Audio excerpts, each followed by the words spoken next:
Welcome to the Gen X Multiplex, a 35-year podcast flashback where two former high school movie theater ushers and current-day 50-something film nerds take on the task of watching or rewatching the movies of their youth, the ones that came out 35 years ago this month in 1989.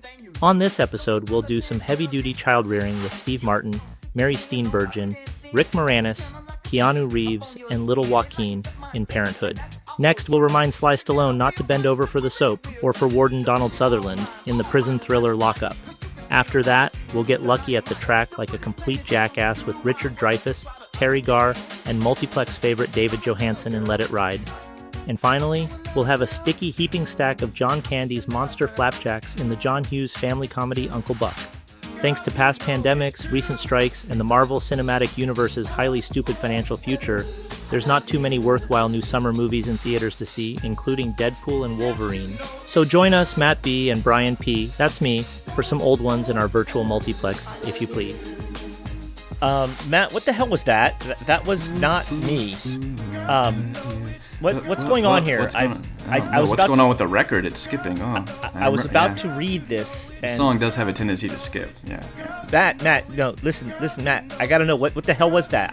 I was about to read the intro. That was there. Milli Vanilli, Brian. What are you talking about? Hold on. I'm trying to get it to stop skipping. Hold on. If you remember, this happened, I believe, was it July of '89 when Rob and Fab got caught for lip syncing when the record was skipping? Huh? Yeah. No, I don't care about the track. No, not the Milli Vanilli crap. What was that? I was about to read the intro. Then all of a sudden, I hear my own voice coming back at me. I didn't read that, Matt. That wasn't me. What? I'm confused. What the hell was that? All right. I think I finally got it under control. Brian, what are you complaining about now? I'm saying that whole thing there, that the intro, right? You know, where we usually read it, I do it, you do it, whatever. I was about to read it, and then all of a sudden there was me talking on there. I don't know what the hell that was. Yeah, it was you. No, it wasn't. No, it was I was about to read it, and then that played. I don't know what that is. What the hell was it? You're saying that wasn't your voice? It was not my voice. Well, it was my voice, but it wasn't me. It wasn't me. It's your voice, but it's not your voice, right? It's your voice, sort of. Yeah, sort of. So what the hell is it? Well, Brian, I'd like to introduce you to the artificial intelligence program that I've been programming the last couple weeks using your voice pulled from the 33 prior Gen X Multiplex episodes. What? I'm affectionately calling it, you'll love this, Bry AI. Meet Bry AI, everyone. Wait, whoa. I never gave you any type of permission to go and clone my voice and all that stuff. Permission. I mean, I never gave you any permission last episode to inject a whole bunch of AI-created absurd jelly beans ads into our show, did I? Nah. Payback's a bitch, Brian, and you're bitching about it just like I predicted you would do. Yeah. Are you just a little bit jealous because Bry AI sounds so much smoother and cleaner than you do? No. Plus, you made it say things I would never say. I mean, you made it say things like, such as Multiplex's favorite David Johansen. I don't think so. Come on. I mean, now. I like him. And then the Marvel Cinematic Universe's highly stupid financial future. I wouldn't say. I mean, that's not the me. AI is based on it's programmed based on you from 33 episodes. So that's just what it thought you would say. I mean, I really have no control over it. I just feed in the prompts, Brian. It's generative AI. Get used to it. No. Well, it's flawed. Apparently, it thought that's what you would say. No. Well, then you did it wrong because that isn't what I would say. So I think you have your fingers all in there trying to make it sound like I'm saying this stuff. I don't like it. Brian, I think I'm hearing the fear of being replaced coming through in your voice right now, and I only got a couple words for you, and I'm gonna put it in song form. Brian, know it's true. Ooh, ooh, ooh, I cloned you. Sorry, buddy. Payback's a bitch. Mm-hmm. Yeah. Well, screw you. You know what? Why don't you just go and do the frickin' podcast? I don't know. Definitely got a little anger bubbling up from Brian P, but not from Bry AI, who did a wonderful job on his It's First Time Out, I thought. So I don't know. I guess while Brian stews in the background, it sounds like I'm hearing some some very angry key slamming, some little typing going on in the background while he has a little hissy fit. Why don't we do a little quick catch up? Well, not much has changed for me. Still down in Austin, still doing some part-time work, still looking for full-time work. I'm still rocking that Alamo season pass. I got it for like another couple of weeks. Still seeing some cheapo movies. On and on and on. So yeah, not much really has changed on my end. Brian, do you have any August news to share? Hey, Brian, could you stop typing for a minute and get back to the podcast? Because I can easily get someone else to take your place. Oh, yeah. Now you want to hear from me? Oh, yeah. Yeah, I'm asking you, do you have any August news to share? I went back to work. And that's it? That's all you got? Yeah. I mean, yeah. You seem like you're kind of engrossed in something else, though, right now. No,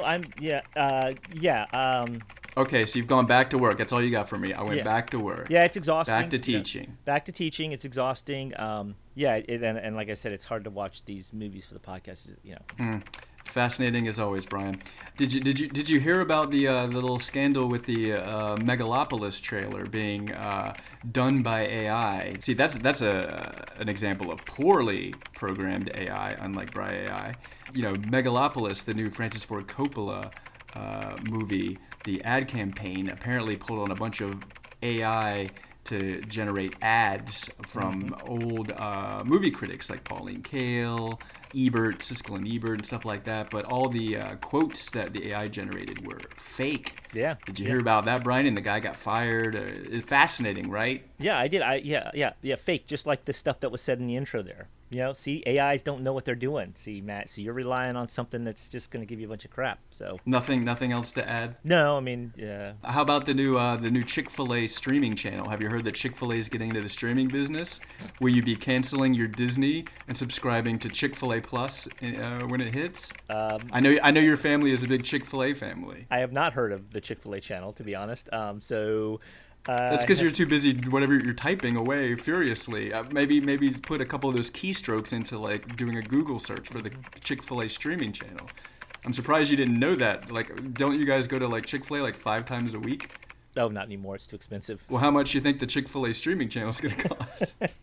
I don't know. Do they stream on Sundays? I don't know. Yeah, that was going to be my question to you. Well, it sounds like you're too engrossed to really give me any interesting feedback on the Chick-fil-A streaming channel or the Megalopolis trailer. So I'll let you just bury your nose in whatever you're doing for a couple more minutes. It doesn't sound like there's a ton of news to share.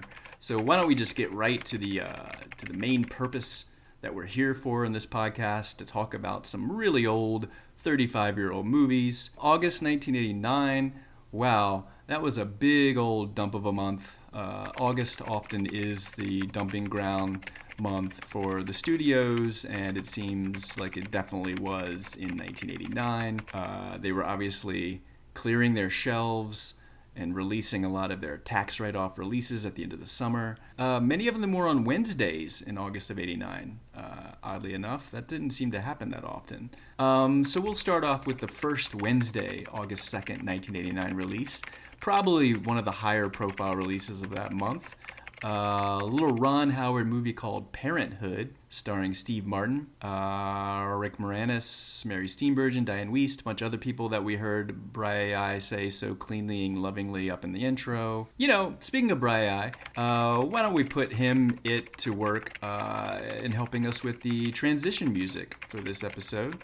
Let's start off now. Bri, play me a song from 1989 related to kids and or parenting.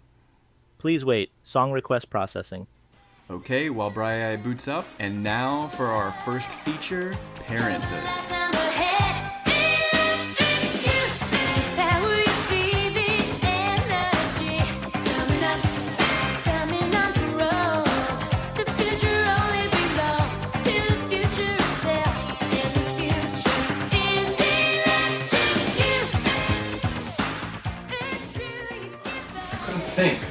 I was still high from the Little League game. Isn't that demented? That a grown man's happiness depends on whether a 9-year-old catches a pop-up? I mean, what if he missed? But he didn't. But he could have. But he didn't. But he could have. But he didn't, Gil. You threw him 12 million pop-ups in the backyard. You cut the odds considerably. If you hadn't, ow. But there's 3 of them. And you want to have 4. And then the 4th one could be Larry. And they're going to do a lot of things. I mean, baseball's the least of it. And in all those things, sometimes they're going to miss. Sometimes they won't. Sometimes they will. Sometimes they won't. Sometimes they will. Well, what do you want me to give you? Guarantees? These are kids, not appliances. Life is messy. I hate messy. It's so messy. You know, when I was 19, Grandpa took me on a roller coaster. Oh? Up, down, up, down. Oh, what a ride. What a great story. I always wanted to go again. You know, it was just interesting to me that a ride could make me so frightened, so scared, so sick, so excited and so thrilled all together. Some didn't like it. They went on the merry-go-round. That just goes around. Nothing. I like the roller coaster. You get more out of it. Well, I'll be seeing you in the car. She's a very smart lady. Yeah, a minute ago I was really confused about life, and then Grandma came in with her wonderful and affecting roller coaster story, and now everything's great again. I happen to like the roller coaster, okay? As far as I'm concerned, your grandmother is brilliant. Come on, Taylor. Come on, hurry up. Yeah, if she's so brilliant, how come she's sitting in our neighbor's car? All right, so that was a clip from Parenthood starring Steve Martin and a whole bunch of other people, and also a little song selection by Bri underneath there. What it shows, not one of my 1989 favorites, Debbie Gibson there with, I believe it was Electric Youth, but I guess it was, apropos. It did have to do with youth, children, kind of. I mean, I would have preferred maybe, I don't know, Kate Bush, This Woman's Work, or maybe 10,000 Maniacs, Eat for Two, where it was like really specifically about like motherhood and parenting and stuff like that. I don't know, but again, I said I programmed Bri based off of like episodes and episodes of you talking and your tastes and your voice. So I don't know. Apparently, were you a Debbie Gibson fan? Is that why you think Bri chose it, Brian? I have no idea why it would choose that. Matt, I think it's still programmed horribly. Obviously, like the Randy Newman song would have been a better choice or something like that, something more obvious. But nope, looks like Bri is crappy.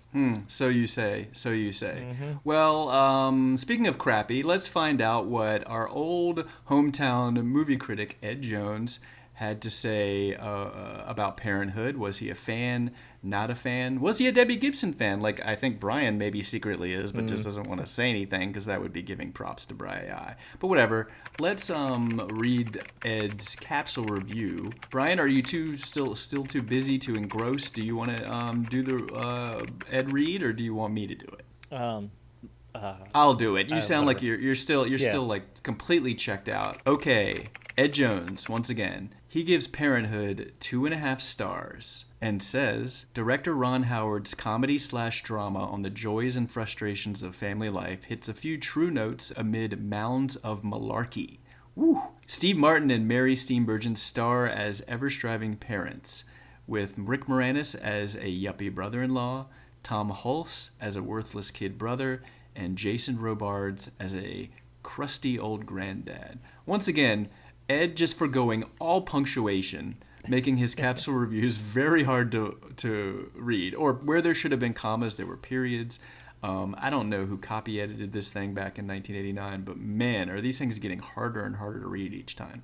But it sounds like he was kind of lukewarm-ish, 2.5 on Parenthood. Let's find out what we thought, if Brian's not too busy, or at least what he remembers about seeing it in 1989. Brian, hello, are you there?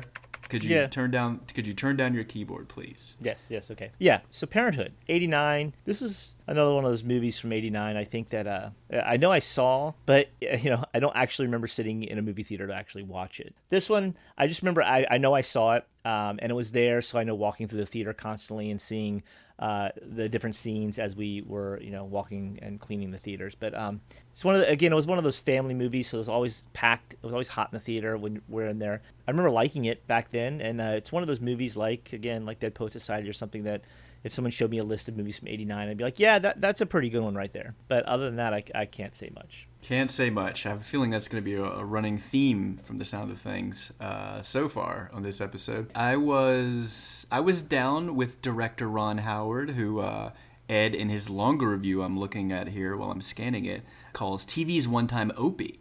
So yes, to remind everyone, I was down with director Opie Cunningham from Night Shift and Splash and Gung Ho. Loved me some Steve Martin, of course. Big fan of The Jerk, Man with Two Brains, all that stuff. So I was on board with seeing this, just for those two. Probably a little less excited that it seemed like it was skewing a little towards more like family movie territory. I don't really remember seeing the trailers beforehand and like having a huge level of excitement about it. It was just more like one of those movies that kind of appeared in August, and I'm like, Steve Martin, check. Ron Howard, he hasn't done me wrong yet, check. Went and saw it at our own theater, of course. I believe, I'm ashamed to say, this is yet another movie for which I somehow acquired the poster and displayed it probably for too long in my teenage bedroom. I don't think this one made it to college because I think I was at least smart enough to know that would really set me up for some brutal beatings if I brought Parenthood into a college dorm room. I know there were some other ones which were unwise choices, but I'm pretty sure I left Parenthood at home. I think I liked it at the time. I did. I'll be a little bit more confident there. I did like it at the time. I don't know if I was head over heels for it. It wasn't Lethal Weapon 2 territory, but I do remember liking it. Yeah, I think it's interesting rewatching it now because now I have kids of my own, and I think that gave me a little bit different perspective this time around. And unfortunately, I think it actually makes me think less of the movie than before. Because now I feel it's just filled with a bunch of like cliches and about parenting. It just seems like now it's like, oh, this is what someone thinks parenting is like. Almost in a sitcom-y way, it feels in some regards. And in other ways, it's just like overly dramatic. I was trying to see if I could relate to any of the parents, now that I'm like, okay, there's all these different types of families out there, right? But it was kind of hard because they're all like kind of a broad stereotype type of character, right? You had like Steve Martin was Gil, the grounded one, married to Mary Steenburgen, had his kids in school. That was his biggest thing. He was trying to connect with his kids, worried about the one kid in school. Rick Moranis is the crazy obsessed parent, making sure his kid's perfect, quizzing them on languages and all that stuff. And the girl was really little, and he was just an obsessive parent. And then you had like Diane Wiest, the struggling mom. She's a single mom with the two kids that has lots of problems. Little Leaf Phoenix and what's her name? Martha Plimpton. Martha Plimpton. And then you had Jason Robards as like the patriarch of the family, and had to deal with like the deadbeat son that comes back to end up asking him for money. So I'm trying which one of those would you and I most identify with? It was kind of hard because none of them felt like really real. I think this movie should have actually been called like Dysfunction Hood, because this is like the type of movie where just everyone's dealing with a bunch of crap. I never liked shows like This Is Us, but this just feels like a precursor for what those types of shows, those dramedies that eventually come up and now flooded the airwaves, where it's like almost too much going on for one family. That attempt to blend that comedy and drama, it works sometimes, but now oftentimes it felt like the comedy felt almost like too predictable, and it felt a little flat. There wasn't too many surprises in the movie. I don't think anything that happened was like, oh, that's not what I was expecting. Is that because you had seen it before, though? No, because I didn't remember it. I haven't seen this movie since back then. Actually, I could not remember most of the movie, like what was going to end up with these characters. So what happens is like you got a predictable plot, but so you rely on the characters and the actors, right? Which I thought they all did a pretty good job to keep the audience engaged. I thought Steve Martin is always good to I like watching him and everything. Mary Steenburgen was pretty good. I actually think that Diane Wiest was the best of all of the adults in the movie. I actually laughed at a couple of her lines, which was just overly frantic. And then her daughter, Martha Plimpton, with Keanu Reeves as the boyfriend. I like that whole storyline. But I thought it was funny because Keanu's basically just playing a little bit more mature Ted in the movie, right, from Bill and Ted's. And even in this movie, his name is Todd. It's only one letter away. It's even spelled T-O-D. It's like they just replaced the E with the O and basically said, yeah, it's basically Ted. And then, of course, the little the Leaf Phoenix, which now is Joaquin. But he was actually somewhat interesting. I thought he was pretty good. So that little family there, although I can't relate to that family, I thought that was like the most dynamic and interesting one of them all. The least interesting of them all was the Jason Robards thing with his like ne'er-do-well gambling son. That was way predictable. Gee, I wonder if he's going to ask for money. Tries to take the car. All that stuff. Felt kind of out of place with all the other ones, though. I don't know why. And Jason Robards, who normally I like, he kind of annoyed me in this. He was playing that aw shucks kind of grandpa it kind of annoyed me actually a little bit. That should have been just all completely cut out. Then you have the whole Rick Moranis. Again, this is the third movie we've seen Rick Moranis in this little prequel series of ours. So he's popping up all over 1989. But he had no lack of work in summer of '89. Right, but in this one, he's playing like the straight, laced, super nerd that has like almost no comedy in him. His was the worst, though. That was like really boilerplate, predictable kind of storyline, overly, obsessed parent. And I really hated the whole singing in the classroom thing at the end. And it's not because I'm a teacher and all that stuff that I didn't think that would happen, but it felt out of place. It looked stupid. I don't think anyone would actually ever go into a school and sing to the teacher. Really? No one's ever come in and interrupted class to sing to you, Brian?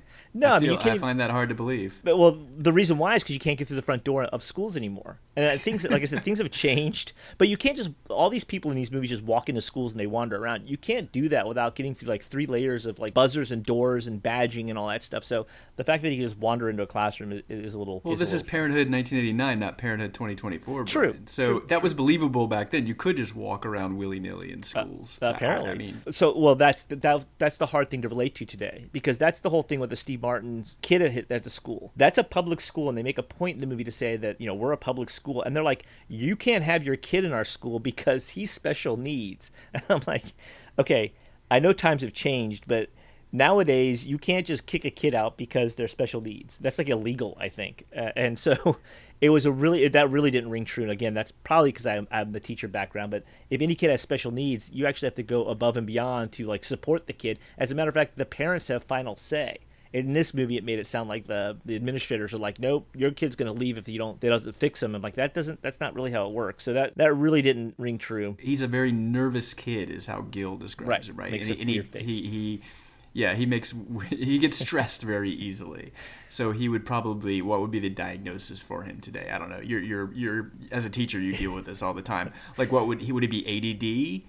Or... Well, maybe if he's stressed or just some type of hypertension. I don't know. We don't have kids that are stressed. Usually they have a learning disability or ADD or ADHD, yes. But this had a weird angle of being just this, we're worried about the kid, which is funny because the kid doesn't seem like he's a problem. And that's what's weird. And like you said, I know times have changed, but they couldn't have changed that much. And they did expressly threaten, he cannot come back to school. It wasn't a recommendation. They're like, he can't come back here. And that's what I was like, really? You're literally, what are they going to do with the kid? It's a public school. They have to take him. But I guess the laws changed since '89. But it was also weird how shocked Steve Martin's character was when they're like, they recommended therapy. I'm like, nowadays, parents drag their kids to therapies if they're like, oh, my kid stays up too late. Let's take him to therapy. It's just weird. Now, that's definitely a sign of the times changing, because he was like shocked and didn't want to do it. But now, like I said, every kid is on some type of medicine at my school, it seems like. I agree with you saying that it was a different time. But since this movie isn't trying to be, hey, this is a movie that takes place in '89, it just happened to. Trying to watch it now, I'm trying to watch it as a movie. Who knows when it takes place? Could it take place nowadays? I'd have to tell myself, apparently this doesn't take place nowadays because that wouldn't happen. And again, unfortunately, that might be my perspective from being a teacher. But hey, it ruined it for me. That being said, all the kids I thought were pretty cute. But I did like Steve Martin's like littlest boy. The kid puts a bucket on his head. He runs up against the wall. I laughed out loud. I did know that was coming. But the last thing I'll say about this movie, I'm surprised that it was rated PG-13, or at least what they got away with in PG-13. Talk about the sign of the times. I mean, there was a lot of mature things in the movie. I mean, literally there's like porno plays in the movie with at least the audio. They cut to it briefly. Porn movie with Little Leaf Phoenix. There's a school shooting going on, which I doubt they'd probably put in a movie nowadays. That's played for comedy, by the way. There's a naked child, which they just threw on the screen.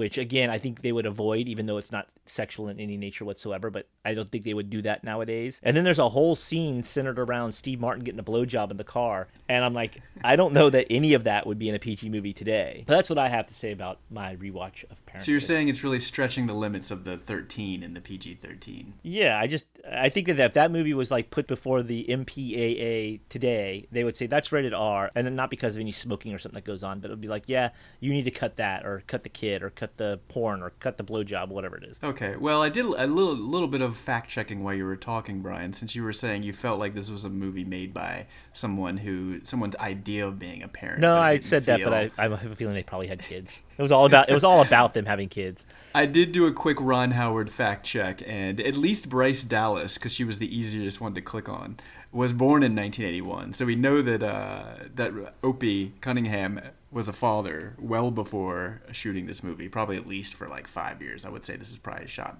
87, 88 at the latest. So, he at least had young kids by then. So, just to keep you honest here, I'm not saying you can still believe that it didn't feel like the people behind the film. What about Babaloo Mandel? Did he have kids?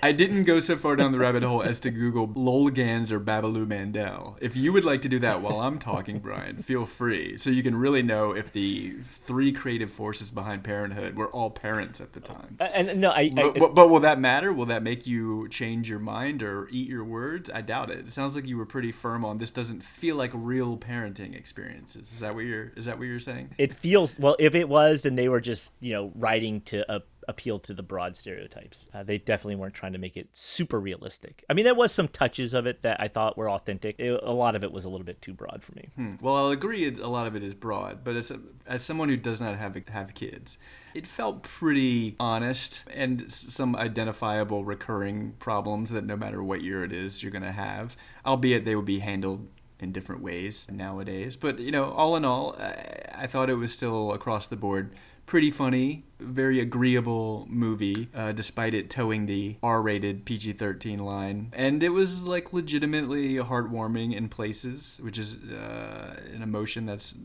kind of hard to pull over on me in a lot of movies. I did think it was a touch too long for what is essentially just a domestic comedy, like a pretty well done one, but a comedy nonetheless when it comes down to it. Did we need the 5-minute baby montage at the end of the different people's, seeing all the babies together in the, maternity ward? That kind of goes on forever. Did we need that? I'm not sure about that. If anything's my biggest complaint, it's that there were too many goddamn family members in this movie. Yeah. To the point where when I was thinking about putting together thoughts, I was like, okay, how is everyone related again? There's Steve Martin, who's the main guy.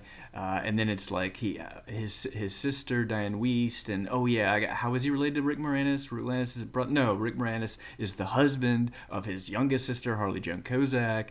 And then Jason Robards, I know, and then his brother, his ne'er-do-well brother, Tom Hulse. Piecing that all together, I'm like, I think they could have lost at least one family appendage somewhere in there. And I think you already answered my question. I was going to ask you, who would you, if you had to lose a storyline in this, who would it be? And I think you already answered my question. Definitely Tom Hulse's character. And I would say the same thing. Even though there's some good stuff in there, it's the most harrowing stuff, especially with how it ends. I agree that Diane Wiest is the standout in this. She didn't win, but she was nominated for Best Supporting Actress. I checked that immediately after watching it. I'm like, yep, she was, and she definitely deserved it. Some very good comedic chops. She even outshines Steve Martin, I would say, in this. Yeah. I agree. You mentioned the very touchy school shooter scene. Yeah. Well, to be fair, it's a sort of dark fantasy sequence that Steve Martin has. He imagines first what could be the good outcome of his nervous son. He imagines a nice graduation where he's the valedictorian and everyone's cheering and all that, and then he imagines the flip side where he's basically up in a tower, the tower shooting in Austin, just mowing everyone down. But it's weirdly handled kind of lightly, and Steve Martin starts singing the diarrhea song to him in the middle of it. So it kind of works as a satire. The diarrhea song, by the way, Brian, do you want to sing the diarrhea song? Do you remember the lyrics of it? Who doesn't know the lyrics to the diarrhea song? Give me a little bit, just so people would know what we're talking about with the diarrhea song. When you're running towards first and you feel something burst, diarrhea. There you go. Exactly. There you go. I don't sing on the podcast, and that's what you get me to sing. Hey, someone's got to do it. The most cutting and funniest scene was that, even though it is definitely a little risque and would not at all be in that movie if it was made today. And the movie starts out with one of Gil's like neurotic sort of dream sequences. But then they kind of like after the school shooting one, it peters out. Like I was kind of a little disappointed that they didn't keep that as a running motif throughout like the whole movie and maybe had some more of those sort of like fantasy sequences or like sort of like mini dream sequences. You mentioned little Joaquin, who was then called Leaf. I had totally forgotten that he was a hardcore Jack officer in the Jurgens Lotion army. Totally forgot about that one. That was like his whole storyline that they were trying to figure out, like, is he on drugs? What's going on? Is he's sneaking away? He's always like running around with a little bag and disappearing as like, gotta go, mom, blah, blah, blah. And I forgot that the whole reason was that he was running around like with porn in his bag. Right. And he is good in this. I don't know if just watching this you could ever like imagine what a huge star he would become out of that. I didn't see that rewatching it. Like you can see it; it's 100% there. I don't know that it was still very nascent. His like very wide range and like the fact that he's become like not only like a Hollywood go-to guy, but also like an indie darling who can do it all. Do you see it from that performance? But I wondered if there was some stuff cut because like later when Diane Weiss like asks, since he has no like male figure in his life because his dad's like a dick dentist who kind of like is off with his new family now and won't talk to little Leaf and won't let him like come to his house or anything. So she asks Todd, who's really Ted, as Brian said, to kind of like talk to him once she finds out that he's, hiding all these like porn tapes and stuff like that. And he's like, yo, he's a messed up little dude. And then all he says is just like kind of what she already knows. And I'm like, I have a feeling they cut some stuff where maybe Keanu Reeves' character goes off on like what kind of porn it was and like what else that he told him when he talked to him. Because it's like he kind of sets it up, but there's no like follow through of like, he's such a messed up little dude. So I feel like there was maybe some judicious editing to get that PG-13 somewhere in there. And maybe a couple other places in there too. There's the kid who puts a bucket on his head and butts his head against doors and gets his head stuck in lawn chair. They get a lot of work out of that kid. He's like the visual butt of about 50 jokes in this. I could have watched him do that more. I could have done with more. It would have been better. Apparently people loved it. I loved it. It's all over the place. I stopped myself from doing the full Google, but I'm like, I kind of got to know what this kid is up to now. Does he have like a Jackass style YouTube channel now? Or worse, like a podcast or something? And I started to go down that road, and I immediately, like, what I started to see, I'm like, ooh, this is not going to end well. I'm going to end this Google search right now because I have a feeling it's going to put bad vibes all over. He's still alive. I will say that. Justin, that was his name, right? The character's name was Justin. Zachary Lavoie. I'll let you, Brian, or listeners or whatever, do your own Googling on this Zachary Lavoie. See what you find, because I was a little afraid to go too far down that road. At least 10 of the 50 times it was funny to me, but it sounds like you had a good old horse laugh every 50 times. I did. Every one of the 50 times that you saw him bang his head on something. It was great. Remember, folks, Brian's a teacher also. Loves seeing kids bang their heads in buckets against walls. That'll tell you something about. Come on, he was a Fredericksburg 3-year-old. school I mean, come on. I mean, all right. Last but not least, yes, I was not surprised to learn, and I think you told me this after the fact on like by text or something, that this was made into a TV show twice. Yeah. It does feel like TV when you're watching it, like well made. If there is such a thing, network TV, but right. Pretty well done. But it does feel like it, like to the point where I watch this on Max, and it's like Max with ads, so it's getting broken up every 10 minutes. So I'm like, for this movie, I don't really mind. Like normally, I'm like livid every time that it like cuts to the same damn commercials all the time. This time, I'm like, this kind of feels like it fits with this movie because it feels like TV, and I'm not a big TV guy, and I'm definitely not a big network TV guy. But I'm like, for this movie, I'm not so upset about it. So there you go. So that's general thoughts. Brian, do you want to give us your bow tie rating? Well, despite all the things I had with the movie, I did really enjoy this movie. So I'm still giving it 3 grease stained bow ties. Ah, interesting. I thought it would have been a lot lower from what you were talking about. Okay. Yeah, I tend to focus on some of the bad stuff, but you know what? Ultimately, you said it. It's kind of a heartwarming movie, and the Diane Wiest stuff kind of made up for the bad Tom Hulce stuff. So, and I like watching Steve Martin. All the actors were good. So, although I did not like a lot of the little things, overall, I still like the movie, and that's why I give it a solid 3. Okay, well, I guess there's no rhyme or reason to these things, because if you put what we said back to back against each other, you would think I like this a lot more than you. But I'm giving it 3 grease-stained bow ties as well, so go figure. Well, Matt, since we both agreed on Parenthood, why don't we have a third party decide on you mean Bri AI? Yeah, sure. I'm sure. I would love to hear what Bri AI had to say about Oh, no. Parenthood. No, I mean the new AI I just created. Maybe be a little bit more succinct.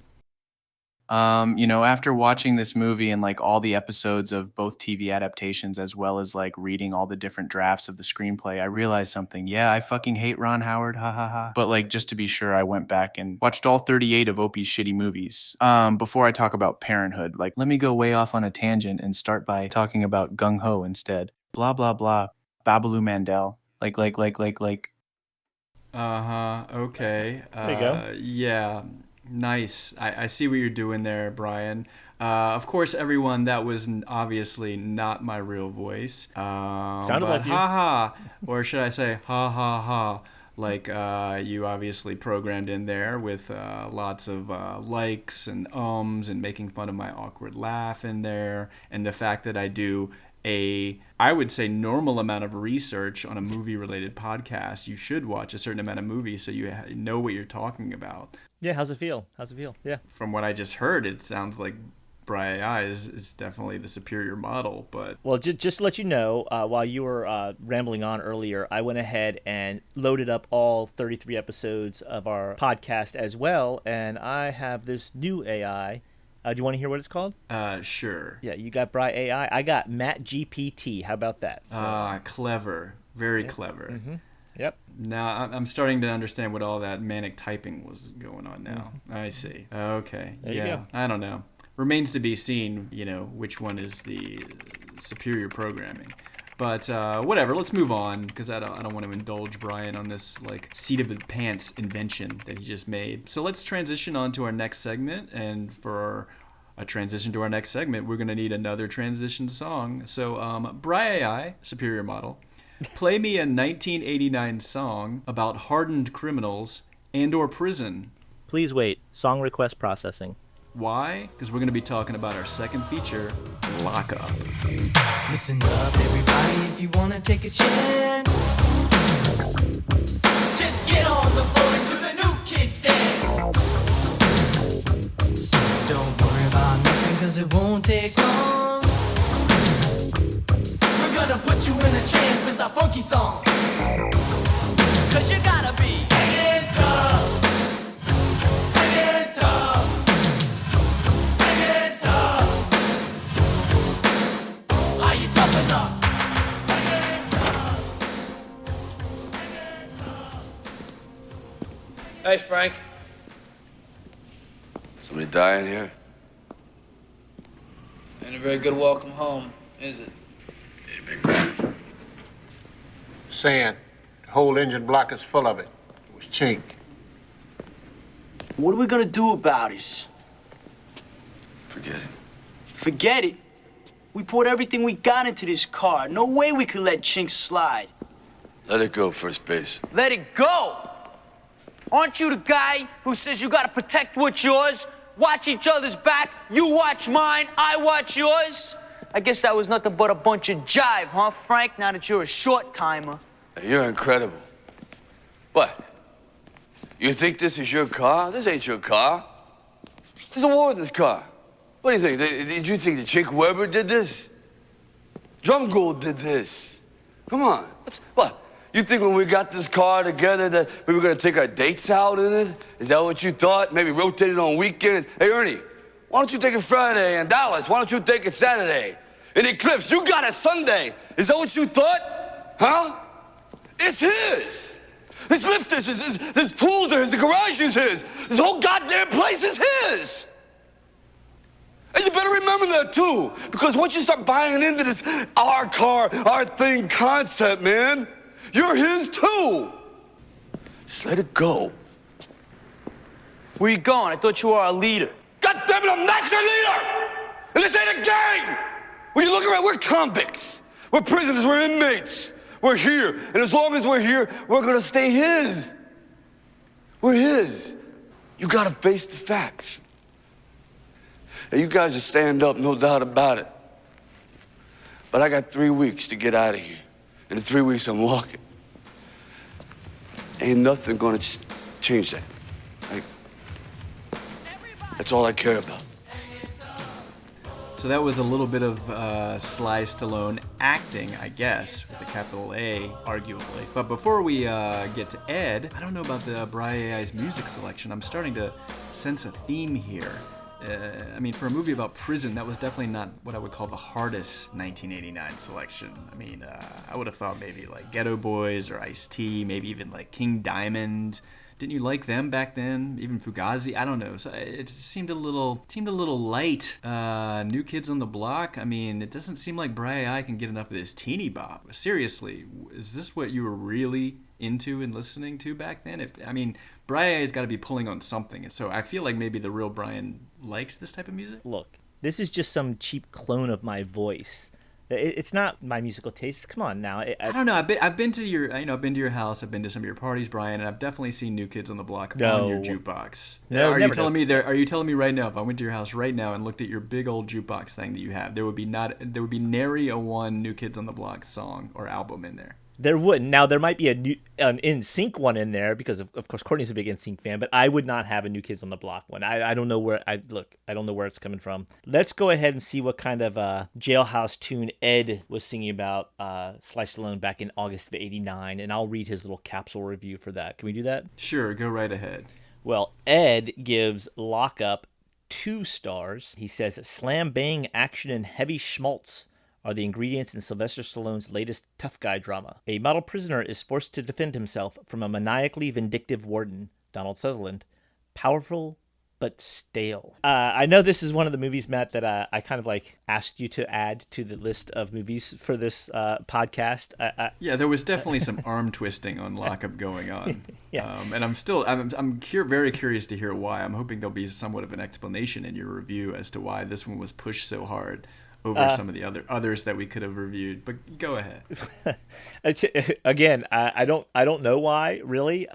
For some odd reason, and part of this is flawed, probably much like Bri-AI, is my memory of it was a little bit fuzzy. I was like, you know what, Lockup, yeah, that's like that prison escape movie, right? I wanted to see that again because I'm like, I think I liked it back then. I think I really liked it, but I haven't seen it since. You know, Stallone started making all those movies like Daylight and Cliffhanger and all that stuff, trying to get away from the Rocky and Rambo stuff.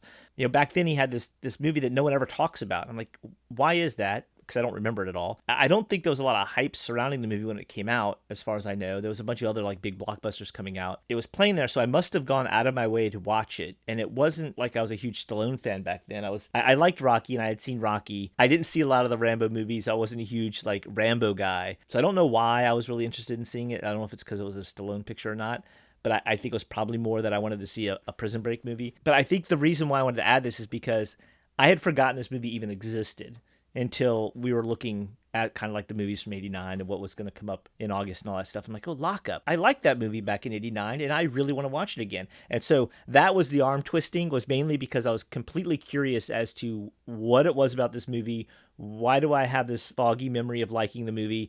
I was like, I want to watch this movie and actually like pay attention. So it was a little selfish on my part, but you wanted to spend 2 hours in prison with Sly. Let's just say, like, what you were looking to do some hard time, really hard time with Sly in one of his least seen movies, least commented upon, and like you said, least remembered. That was your remembrances, I guess. Yeah, that's it. Me, I mean, I was more so than you. I was still a diehard Stallone fan at this point. Even though this movie did just kind of creep up and kind of, I don't remember a lot of advertising for it. It just kind of was like, oh, there's a new Stallone movie out. Right. And it's playing in our theater. Okay. So I don't think there was a lot of pre-release hype or even much awareness on my part. But, you know, I dutifully saw it in 89, probably opening weekend. His last two movies, Rambo 3 and Over the Top, I think are the ones that were like kind of immediately preceding this in 88 and 87.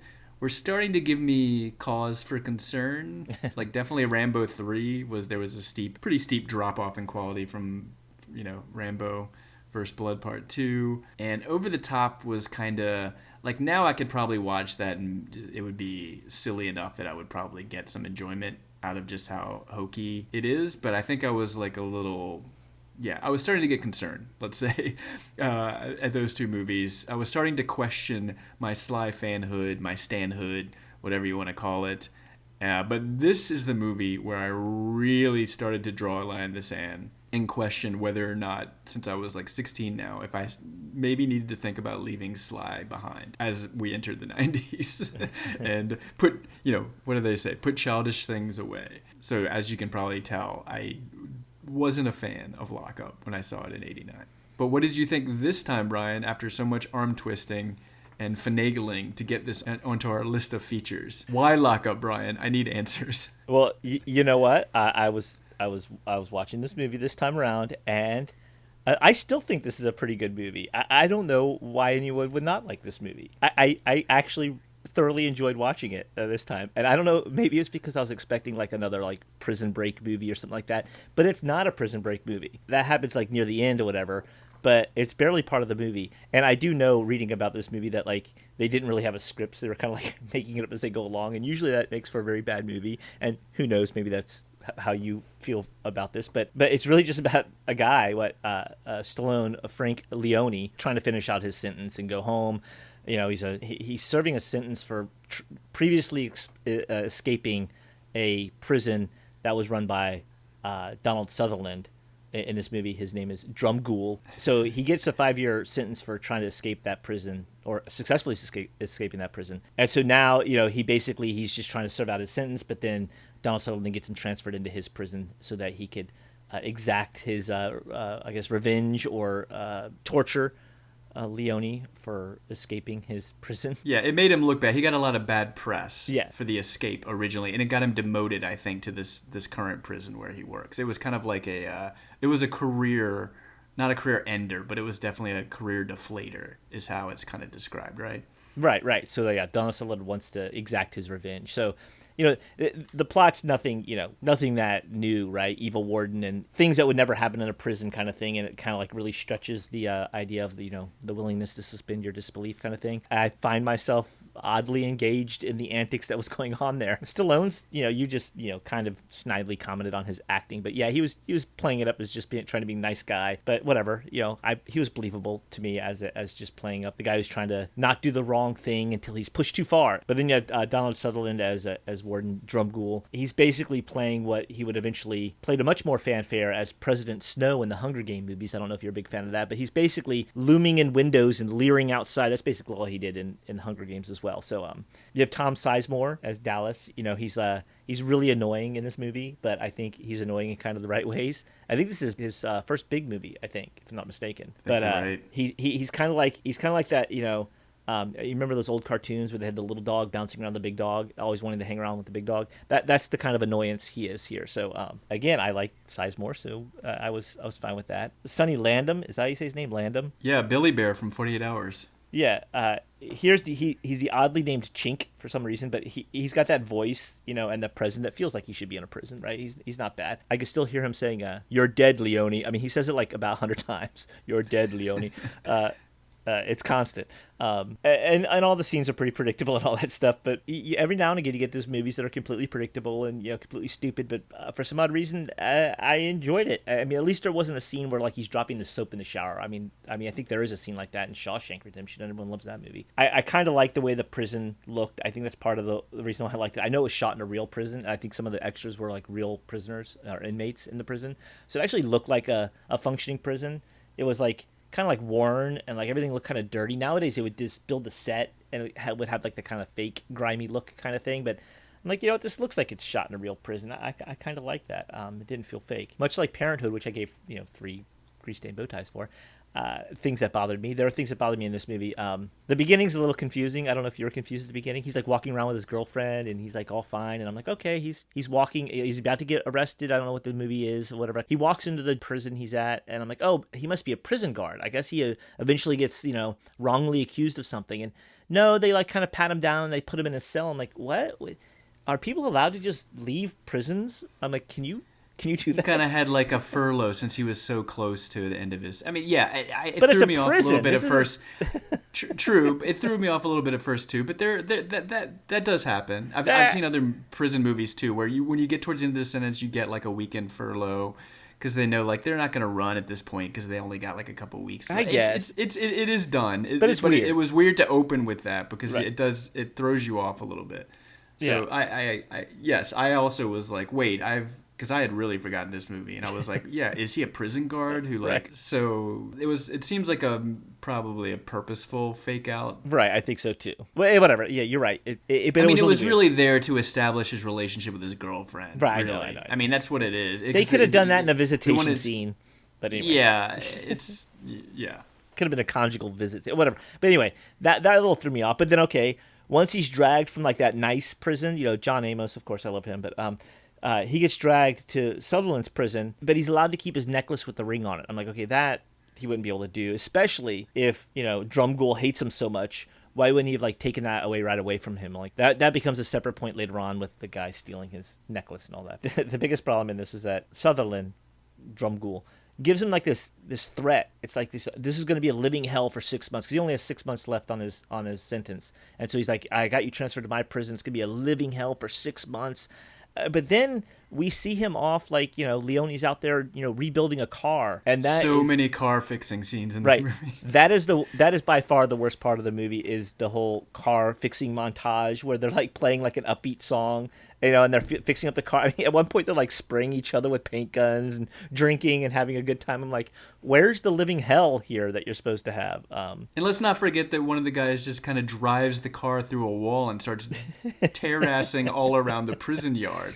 Like it's not that hard. It's not that hard of a prison if it's that easy to do that. Right. Like the only people who were there to stop him were his like fellow prisoners until like he almost basically busted through the front gates. Right. And that's a great scene because then after they pull him out of the car, they like all the guys like Chink and his gang start beating the car with bats and all that stuff. I think they hit the headlight. I think this car must have had like 6 headlights because they kept on showing shots of the headlight getting busted out. I'm like, wow, how many headlights does this thing have? But after all that nonsense with the car and all that stuff, they finally get to like the promised hell part where like, they threaten to like go and rape his girlfriend and all that stuff to push him over the edge to get him to try and escape. And it was all a setup. And there is Tom Sizemore, betraying him. And then suddenly he asks for forgiveness and all that stuff. But I wish there was more of that menace. If you threaten a living hell for 6 months, I was hoping there would be a lot more pushing him to the edge kind of thing. I thought that would have been a little bit more effective.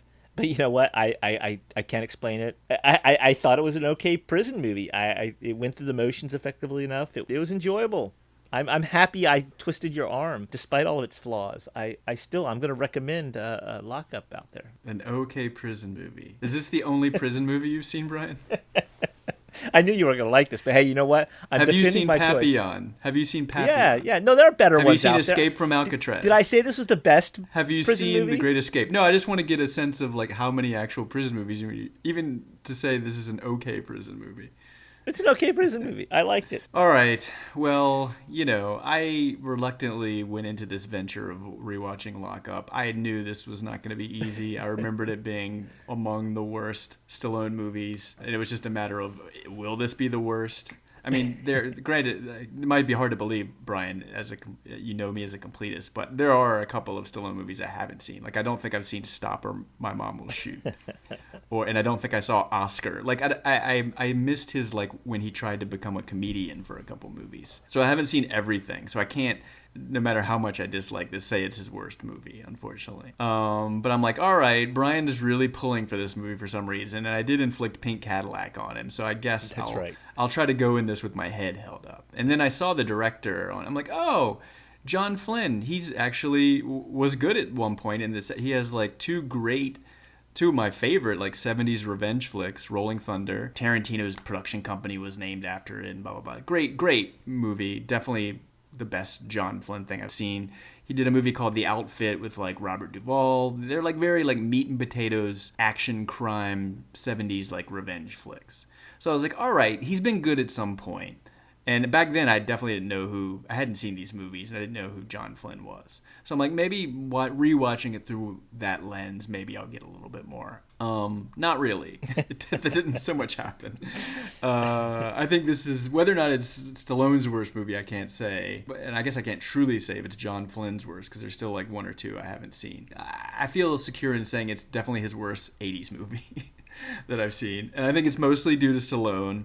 Because it feels like one of those situations where Stallone had all the say, and this guy, he was kind of brought in as a director for hire. He'd probably seen some of these other movies, like, yeah, he's pretty good. I like Rolling Thunder. And then, like, as Want is known to do, since he was a director for Rocky and wrote it and all that, or at least Rocky 2. Sorry, Avildsen was the original Rocky. Stallone went on to direct.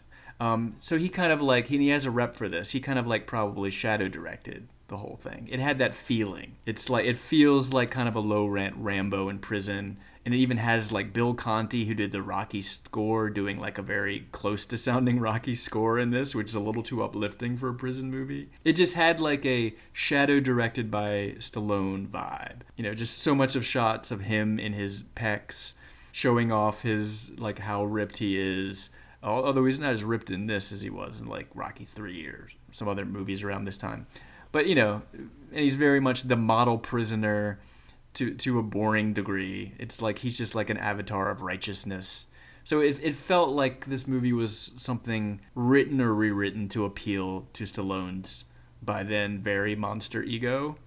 Frank Leone didn't seem like an actual human being to me. Like, yes, there can be good prisoners who are wrongly accused, but almost at everything it was like, well, I'm in prison because there was these people beating up on this old guy, so I went to go tell him that was wrong, and then I got put in prison because of it, because we got into some fights. Like, there was nothing, like, he just didn't, and he was supposed to be like sort of a prison-wise guy because he's been in there for so long, but then he falls for like the old warden, like sending another prisoner to be like, when I'm on the outside, I'm gonna rape your girlfriend, and like Stallone's like immediately like, no, like I'm gonna break out tonight, and no, I'm gonna go save her so she doesn't. I'm like, come on, wouldn't you know that he's just trying to like get a reaction and get you to escape? It's like he's made it plainly clear to you that he's trying to get you to escape so that he can keep you in here for life. Like, he falls for dumb things like that. Like, granted, he resists like once or twice up front. Somewhere after like the original, like the delousing scene. Like, that's the first thing Donald Sutherland, like, he delouses him for like too long. Right. And like, tries to chemically poison him. And then he's basically just getting other prisoners to kind of like harass him and get him to get into fights and stuff like that. And then the last straw is like sending the guy to say that he's going to rape his wife outside of prison. And that immediately sets Stallone off. Like, he doesn't even think for a second. Like, he's just trying to get you to escape, dumbass.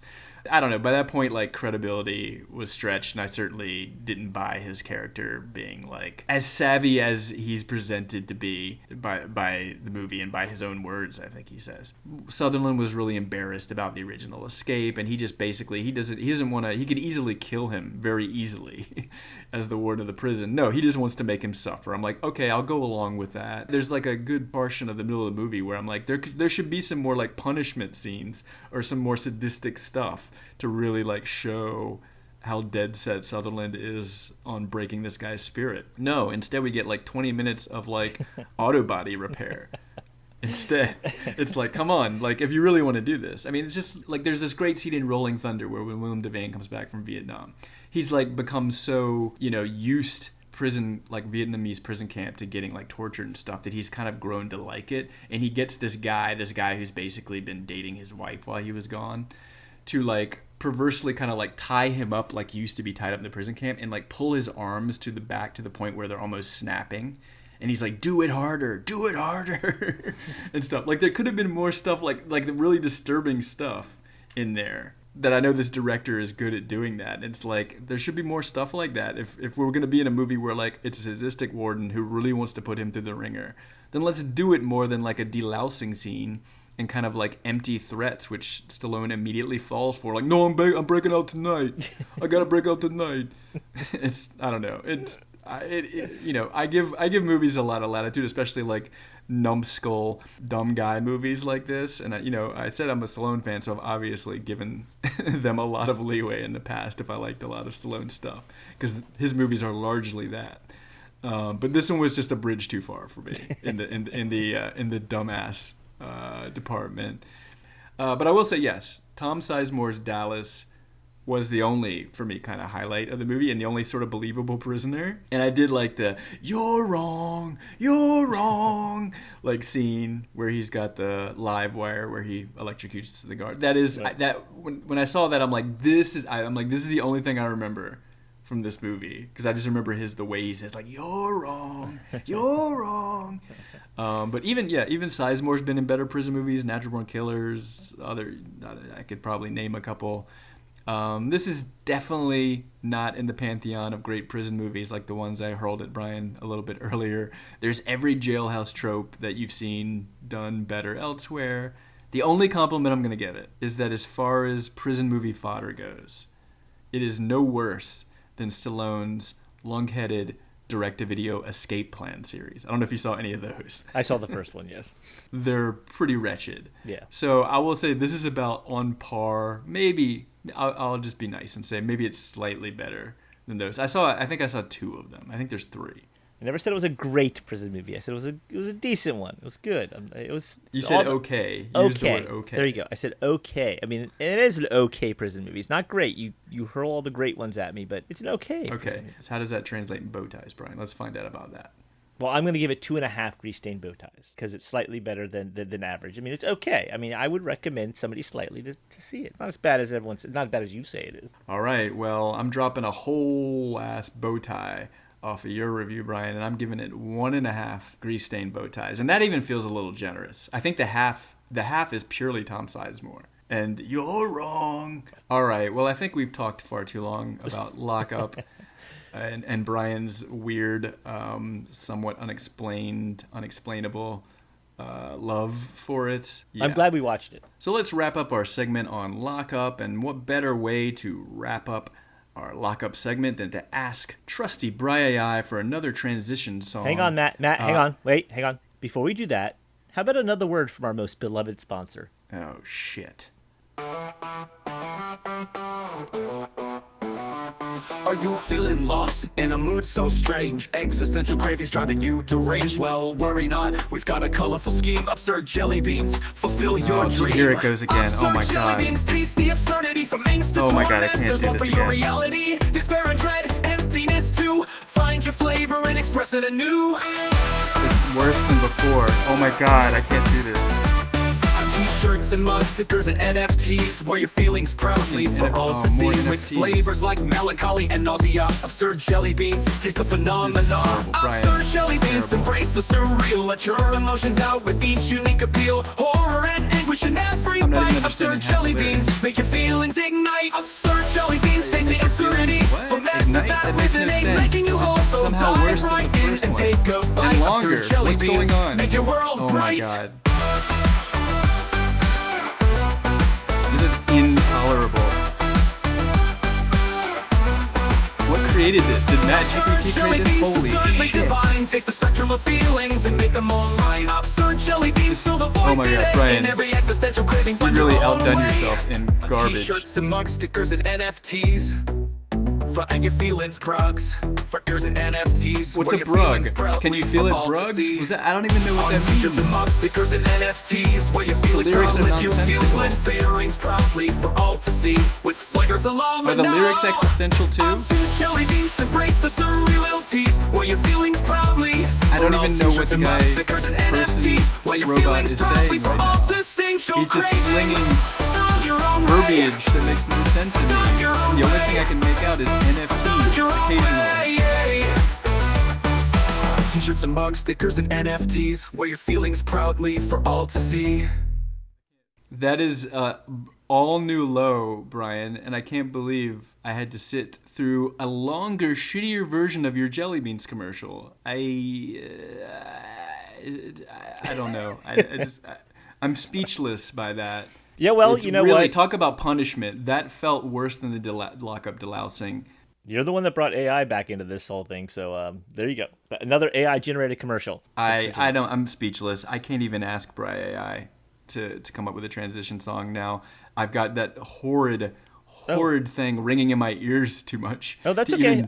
That's okay. I'll just have Matt GPT choose the transition theme this time. How about that? Matt GPT, play me something from 1989 related to gambling or horse racing or getting lucky at the track for our next feature, Let It Ride. Please wait, song. I don't belong here with these losers. You know that. I belong over in the jockey club, talking to guys with all their teeth. Oh, look, I know you're trying to give me a break. Just let me win this one. Just let me win this one last one. And I'll be able to make everything up to Pam, and I'll be out of the hole, and then I'll just be on my way. Okay? I will. I swear. I'm due. Yeah, so's Jesus. There's no soap over here. No shit. Let it ride. Let it ride. I hate this place. Well. Someone's little let's have Matt GPT do the transition music plan backfired on you, because you know what? That sounded like a little bit of Buster Poindexter to me, and it sounded like Hot, the song that real life Brian apparently hates so much that he had to complain about it for nearly a whole episode back in the day on our like Tales from the Dark Side one. Joke's on you, buddy. Yeah. It seems like Matt GPT is as big of an asshole as the person it's based on. That song had nothing to do with, betting or horse racing or anything. It's even from 1987. It's not even from 1989. That Matt GPT sucks. Well, I mean, reminder, it may sound like me, but who programmed Matt GPT? Yeah, well, it's based on all your other exactly. stuff. Yeah, some poor generative skills there. Brian, you need to, looks like your large language models are a little small in their output. Leaves a little something to be desired, I think. Look, I just threw this thing together just now, so hey, give it time. It'll learn. But anyway, enough horsing around. Let's see what Ed Jones, our old hometown movie critic, what he thought about Let It Ride. And I'm going to read to you right now. Ed said, Let It Ride, 1.5 stars. A manic Richard Dreyfuss gets nowhere in this goofy, unlovable comedy about a man who experiences a phenomenal run of luck during one delirious day at the races. With Terry Garr as the nagging wife and Jennifer Tilly as a bimbotic throwaway. Making up some words there, Ed. Bimbotic. I feel like we have maybe a potential anecdote somewhere around this movie involved Jeff M. as well in our original screening of Let It Ride. Do I have that right there? I think so. Is this ringing any bells? Yeah, I only remember the stories we tell, so I don't know if they're accurate or if they've been skewed throughout the years. But yeah, I think this movie opened up. Like, it opened in one of our smallest theaters, like theater number 8. And like you said, it wasn't a very well advertised Richard Dreyfuss movie. So I think it just popped up, amongst all the other crap that was coming out in August. But we definitely saw it, and I don't know that it was a midnight screening, but I think sometimes at the theater, the whole theater would have like a midnight screening. Like, I know we did that, for some of the bigger movies where everyone, after they cleaned up, we'd go and we'd sit in the theater at like, midnight or 12:30 and we watch the big movies. But I think sometimes we would be able to like just watch movies on our own. I don't know if this is one of those movies where we decided to watch it, all by ourselves after the theater closed, or maybe nobody was in the theater. We would still run the movies even if no one was in the theater. We would turn the projectors on anyway. So maybe nobody was in there, but I do know that we were the only ones in the theater. And then apparently we hated the movie so much while we were watching it, we just started to throw like popcorn, candy, and everything, our drinks all around the theater. I think we were pretty obnoxious about it too. And the only thing I can think of is because we must have hated the movie as we were watching. Was it though? Was it because we hated the movie? Or see, I know it was only us three. Yeah. And I have a feeling this is where the Diet Coke bomb was first born. Sure. Like, I feel like our first lobbed Diet Cokes happened in this movie. I think this is where we finally like just threw caution to the wind and be like, we're going to trash our own theater sometimes, and this is how it will happen. We will throw large, mostly full Diet Cokes at the screen. I feel like maybe before the screening, like we got off of work, I feel like maybe we had a beer run and possibly scored like what a little amount of beer we were able to get for this movie. Because why else would we have been so out of hand? Yeah.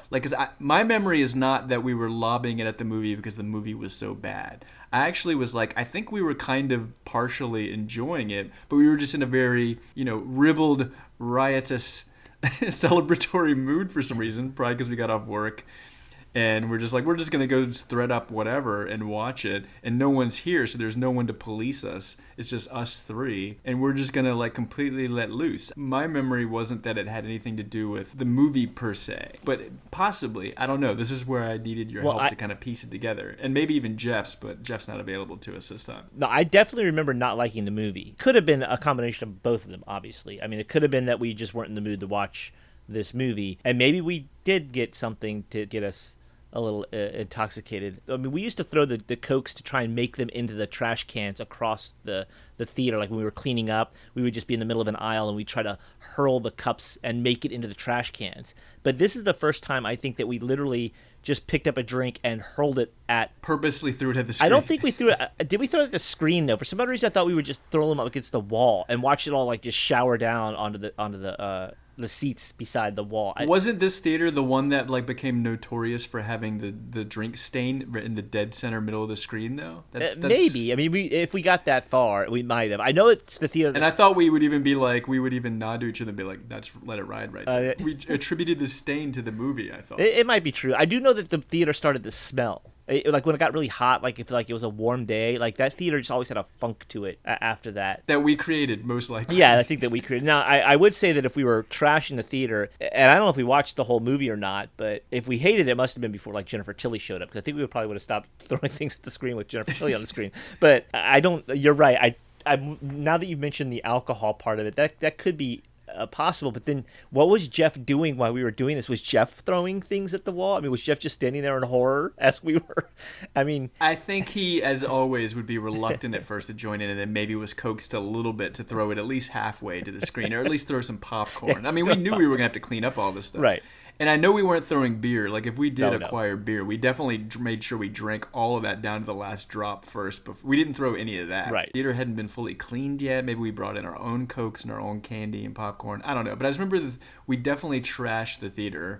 Dumbly had to, like, clean it up later. Right. But definitely had a blast while we were trashing the theater. If it was because of alcohol, it would explain why the only thing I remembered about this movie was the fact that Richard Dreyfuss's character kept going up to Robbie Coltrane at a betting window. That's the only thing I could remember from this movie. As a matter of fact, I kind of confused it with Hot to Trot a couple times. Like, is this the movie with Dabney Coleman? I mean, I really have a fuzzy memory about this movie, but it's just him going to the betting window over and over again. And he does do that a lot in the movie, but that's the only... I didn't even remember Jennifer Tilly was in this movie. I didn't remember Buster Poindexter. I didn't remember any of this movie except the betting window. So maybe I was drunk. Maybe we'll get a call in from Jeff next episode where he corrects us on our memory or something. But I'm going to say there was beer involved. I'm going to say Jeff was somewhat complicit, and we'll definitely get a call if that's not true, in the trashing of the theater. I'm sure you and I took it a lot further than Jeff did, but I think he let it slide a little bit that night. He didn't chaperone us as much as he did with like the plastic Santas and stuff, other things that we did. Right.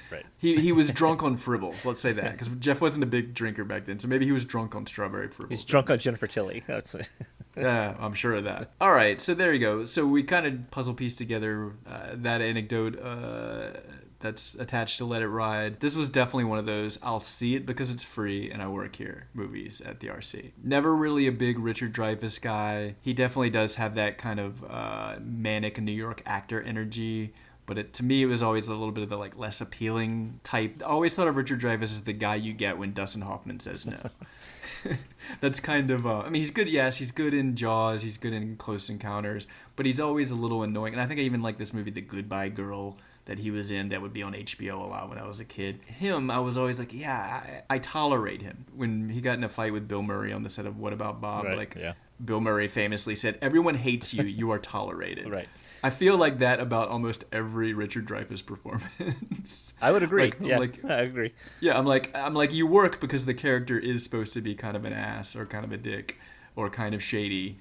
So I will tolerate you, but I kind of secretly hate you too. And he's playing sort of another character like that here. Yeah, that's about all I remember. And I couldn't even remember if I enjoyed it or not. I'm like, I'm going to veer on the side of saying I probably thought it wasn't that great, but I couldn't remember going into the rewatch. So tell me about your rewatch. Now that you had a clear head, or did you get drunker than we possibly were in 89 to watch this? No, but I should have. I mean, rewatching it this time, I think I know why we would have trashed the theater if it weren't for alcohol. It would have been because this movie is extremely slow.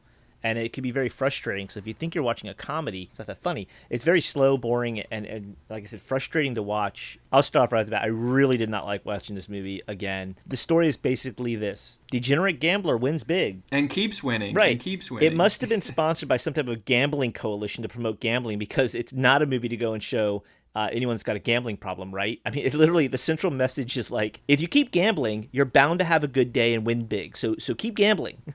And always let it ride so you could like win that huge big amount. I mean, the movie is definitely like pro gambling. It'll all work out at the end if you just keep gambling, right? Even if it affects your relationships, push through, because you know what? They'll understand if you come home with those fat stacks of cash, right? I mean, it's a horrible message. I mean, and I was a little frustrating. Not that I care about gambling. I'm not anti-gambling at all, but I was just a little frustrated watching, going, did he just like, he treats his wife, Terry Garr, like crap. And I'm like, is there going to be any kind of like, comeuppance for that? No, pretty much she just basically does whatever he says, and super happy at the end when he wins all the money. But aside from the messaging, which obviously is not great, this movie's got like tons of other issues. For one, there's Richard Dreyfuss as Trotter, as you mentioned. He's not a very likable person. Like, even as an actor, I agree with you, he's tolerable. I like some of the movies he was in, but I couldn't tell if he was supposed to be funny in this movie or not, because he's definitely not funny. And they got me thinking, is Richard Dreyfuss ever funny? I mean, even like in What About Bob, he plays a straight guy, right? So, I went and looked at a little bit of his filmography, and I don't see any successful comedies. Can you think of like a straightforward comedy that like Richard Dreyfuss has been in that's like been successful? Straightforward comedy off the top of my head, I mean, like Goodbye Girl was it's like a romantic comedy. That was early though, right? That was early in his career? Or late 70s, early 80s.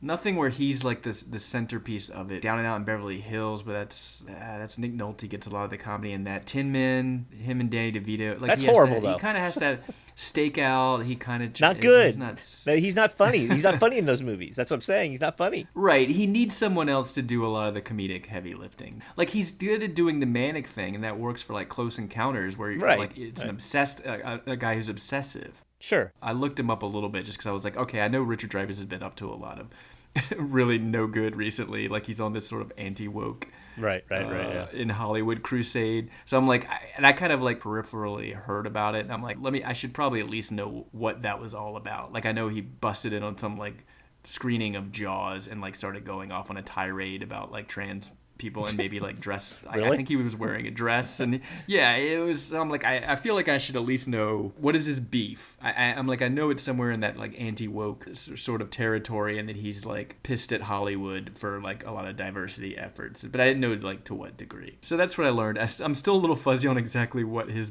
gripes are. They sound very stupid, and it sounds like he's definitely deteriorated in old age and become way more unlikable than he was both in movies and in real life back in the 80s and 90s. So it sounds like it's just going further downhill. But anyway, I digress. Yeah, I don't think I was ever a big fan of his either. I mean, I think he was okay in a few movies, but his name is very recognizable. I mean, I'm other than maybe Jaws and Close Encounters, the early movies has made him a name to recognize. But I don't know. I never was a big fan of his. And rewatching this obviously did not convert you. No.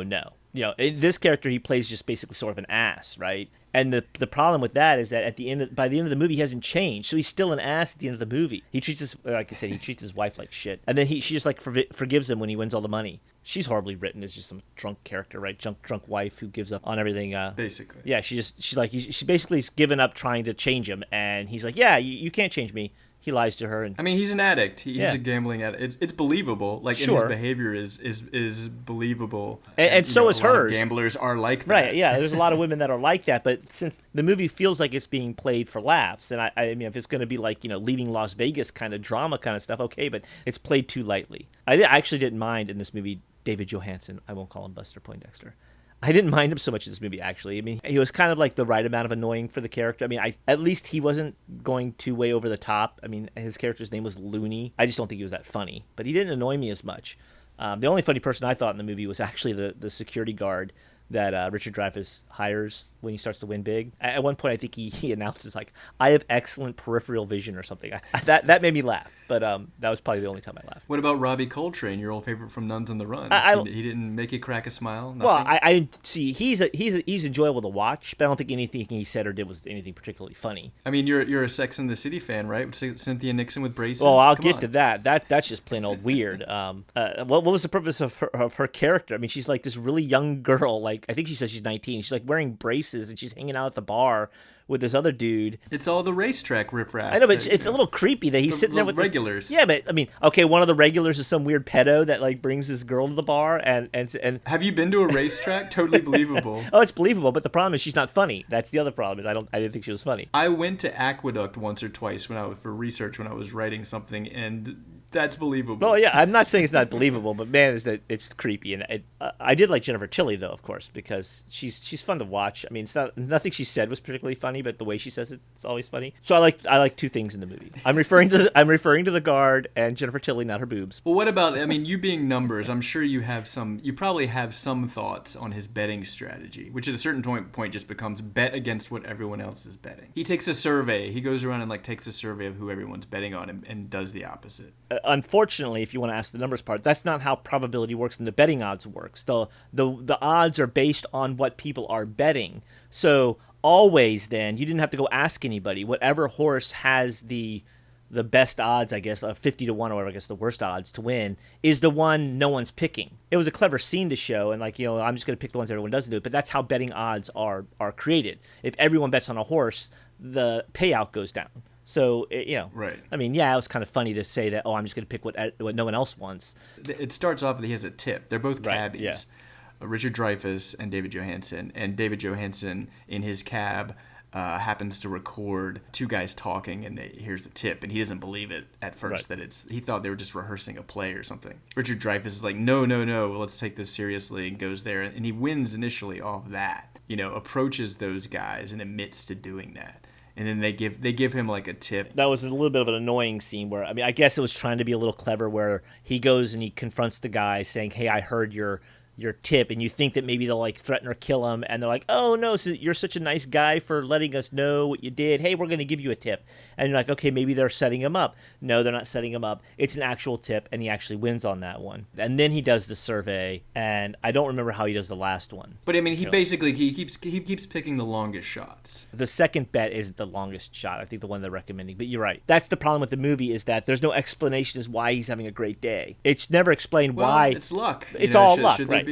Yeah, but the fact that you're always betting the long shot and always winning, it's pretty stupid if this guy's just going to win just because he's picking the long shot. Hey, he wins on it's like the scene in Twin Peaks, the Return, where he could just walk over and win on every slot machine. Would that be a fun thing to watch? I'm just going to watch some guy win all the time. I mean, it's just not very fun to watch, actually. He's having a very good day. I know he says You don't think it's because he appealed to God in the toilet? No, I think it's because it's a poorly written movie. I mean, it's like an anti-karma movie. The more he acts like an ass, the more he wins. And it works out for him. So you wanted some comeuppance. Yeah, I kind of did. Some lessons learned. I kind of did. I mean, I don't mind the idea of something that's like happening. It's like just a because kind of thing. I don't need an explanation, and I don't even need a message in the movie. I'm like, but all I gotta do is watch him win, and the movie ends. And that is all you see. The only conflict is his own manic nervousness. Oh, is he gonna bet or is he gonna bet? And all the guys gathering around him at the bar saying, are you gonna bet? Are you gonna bet all your money? Oh yeah, let's let it ride. I mean, it's like watching someone have a really good day at the track. Is that really that entertaining? It sounds like you're pretty negative on this. Yeah, let me sum it up with this. At one point, Trotter there is waiting for the end of the first race. and he says, "I don't deserve this anguish." And that's exactly how I felt watching this movie. At one point, I was going to throw a drink at my own screen. Oh, boy. That's pretty damning. Because Yes. I know you like to keep that screen pristine in the Brian P. Theater That's downstairs. right. No Diet Coke stain on my screen here. Anyway, yes, that's my thoughts on Let It Ride. What'd you think? Well, I'm gonna have to push back a little bit here because this was better. I thought this your was lockup? better than I have a feeling there might be a little lockup flip flop here. This was better than I remembered or not remembered because I didn't remember hardly anything about this movie. Looking it up afterwards, this is based on a book by Jay Cronley who wrote Quick Change, which I read that book like last summer because I tracked down and finally found like the French movie that had been made from that book before Quick Change. And I think I read one other thing by him. And then when I was looking, I'm like, oh, he wrote actually, I think it's called Good Vibes is the book that it's based on. But anyway, he's a pretty good like crime comedy writer. And this watching the movie, like it has a little bit of the same kind of like shaggy dog, unlucky schmucks who get temporarily lucky energy that Quick Change had a little bit. I could see it somewhat when I was rewatching it this time. Definitely not as good as Quick Change. I know they're the same writer, but man, not the same movie. I know. I'm just going to assume that the book is better than this. I hope and so. Probably a lot funnier. But I'm like, I can see maybe where it came from now, just after having read books that guy wrote. Yeah, it's a little glossier than what you would find like at a normal. I mean, racetracks are depressing, and gamblers are depressing, and the people who hang out at racetracks who are lifers are generally not great people, and it's a very depressing atmosphere. And I think this movie kind of, to a degree, captures it as well as you can in what's trying to be a more middle of the road, mainstream leaning comedy. Like if you were going to really do it real deal, it should feel like a Tom Waits song, you know? Sure. It should be like not a Buster Poindexter song. It should be like alcoholics, obsessive racetrack lifers who are just studying the daily racing form and all that. And it like there are parts like in the bar scenes when he goes in and everyone's like, "Oh, you betting on?" and they all know him and they've probably borrowed money and he's probably borrowed money from them. It like kind of approaches some of that, but gives you kind of like the more like kind of cleaned up version of it. And he's a cab driver too. I mean, it's, and this is probably like once or twice he's maybe ever gotten lucky and had like a good day. And he does not deserve it. And yes, he learns no lessons and just keeps winning again and again and again, and by betting against his fellow man, basically. But like, I got to give it credit because I had forgotten where this movie was ending. I was waiting for what you were looking for, like kind of like, okay, where's the big comeuppance scene? I was waiting for him to lose at the end and kind of like, if not learn a lesson, at least get kind of like all right, well, I should have gotten out earlier than I did, something. But nope. Nothing at all. And I was like, wow, I gotta respect this movie for taking the less traveled kind of like arguably misanthropic route of just having him learn no lessons and just be it's a movie about someone letting it ride. Good vibes. Having a very lucky day. It's almost like, it's the whole thing of like when you stop caring about something, that's when that thing will happen. Like when you stop overthinking something and you just say, I'm just going to throw complete caution to the wind. It's that type of movie. And I don't know, I was like, this is definitely the road less traveled in most movies about this subject matter. It kind of fits with the tone of it being a not super serious movie. It kind of works for me that it didn't try to jam some kind of lesson and just ended with him still continuing to win and not really becoming a better person. I don't know that I would have bought Richard Dreyfuss ever becoming a better person if it went that way. I don't know. Is it a great ending? No. I think it's almost like we're not even going to try to do any messaging. This is what it is. And this is just a degenerate gambler having a very good day. And let's bask in the misanthropic joy of seeing that. And seeing these losers win, like probably for the only time. I kind of appreciated that to a degree. Yeah, and like I said, there's probably a better, darker version of this movie that does feel like a Tom Waits song instead of like the upbeat one by, I had to look up this, I'm like, who does this Let It Ride song? Jeffrey Coz, where it's just like, you've got to let it ride. That kind of tells you right up top, like, this movie is not going to be a serious portrait of gambling addiction. No. It fits how it all came together. I'm like, it kind of fits for, like, this movie, this little, like, throwaway programmer comedy, which no one probably saw. Well, it's definitely a Lockup flip-flop because, Lockup might have hit me right when I was watching it, and I don't know what you saw in this movie, but whatever. All right, so let's wrap this up and give some bow tie ratings out to Let It Ride. Brian, what did you think of Let It Ride? Well, Matt, I'm giving Let It Ride 4 grease-stained bow ties because my hero Richard Dreyfuss bet on the 4-horse in the movie, and I love numbers, which is why they call me Numbers. But even more than numbers, I love Buster Poindexter and all his David Johansen shenanigans, although I'm too much of a Marvel-loving jackass to know he was the lead singer of the New York Dolls. Whoa. That wasn't me. Sure sounded like you. Sounded a hell of a lot like you. Yeah. I know it sounded like me, but it wasn't me. That damn Bry AI. I was tempted to give this the good old Diet Coke bomb, but knowing that there are worse movies out there, I gave this 1 grease-stained bow tie. So why don't we hear what you had to think, Matt? Well, I give Let It Ride our highest honor, the Golden Baby Jesus. I wish I could, give it something higher because, it's so much better than Do the Right Thing. I can really relate to the Trotter character. I'm a stubborn asshole just like him. Maybe one day I can be a winner like him too. Ha ha ha. All right, so obviously Matt GPT going on there. I did like it more than Brian. I think that's no surprise after hearing me talk about it, but obviously I do not like Let It Ride more than Do the Right Thing. Come on. That's just poor programming on Brian's part by way of Matt GPT. Ha ha ha. Very funny. No, I'm giving Let It Ride 2.5 grease-stained bow ties. Enjoyed it more than I thought I was going to. I'm giving it Brian's Lockup rating, it sounds like. So it sounds like we did a complete flip-flop on Lockup and Let It Ride there. Sounds like Well, you know what, Brian? We've been going back and forth with this AI business, doing a lot of hard work. Maybe it's time for us to call a little bit of a truce, maybe take a little breather, a little vacation, dare I say. I mean, August is the time of year when a lot of people are taking vacations. I mean, not you. You're a teacher. You have to go right back to work. I feel like we're due after all this hard work we put in watching movies like Lockup and Let It Ride this episode. So why don't we let our clones do the work for us and let them work for us instead of against us with this final review?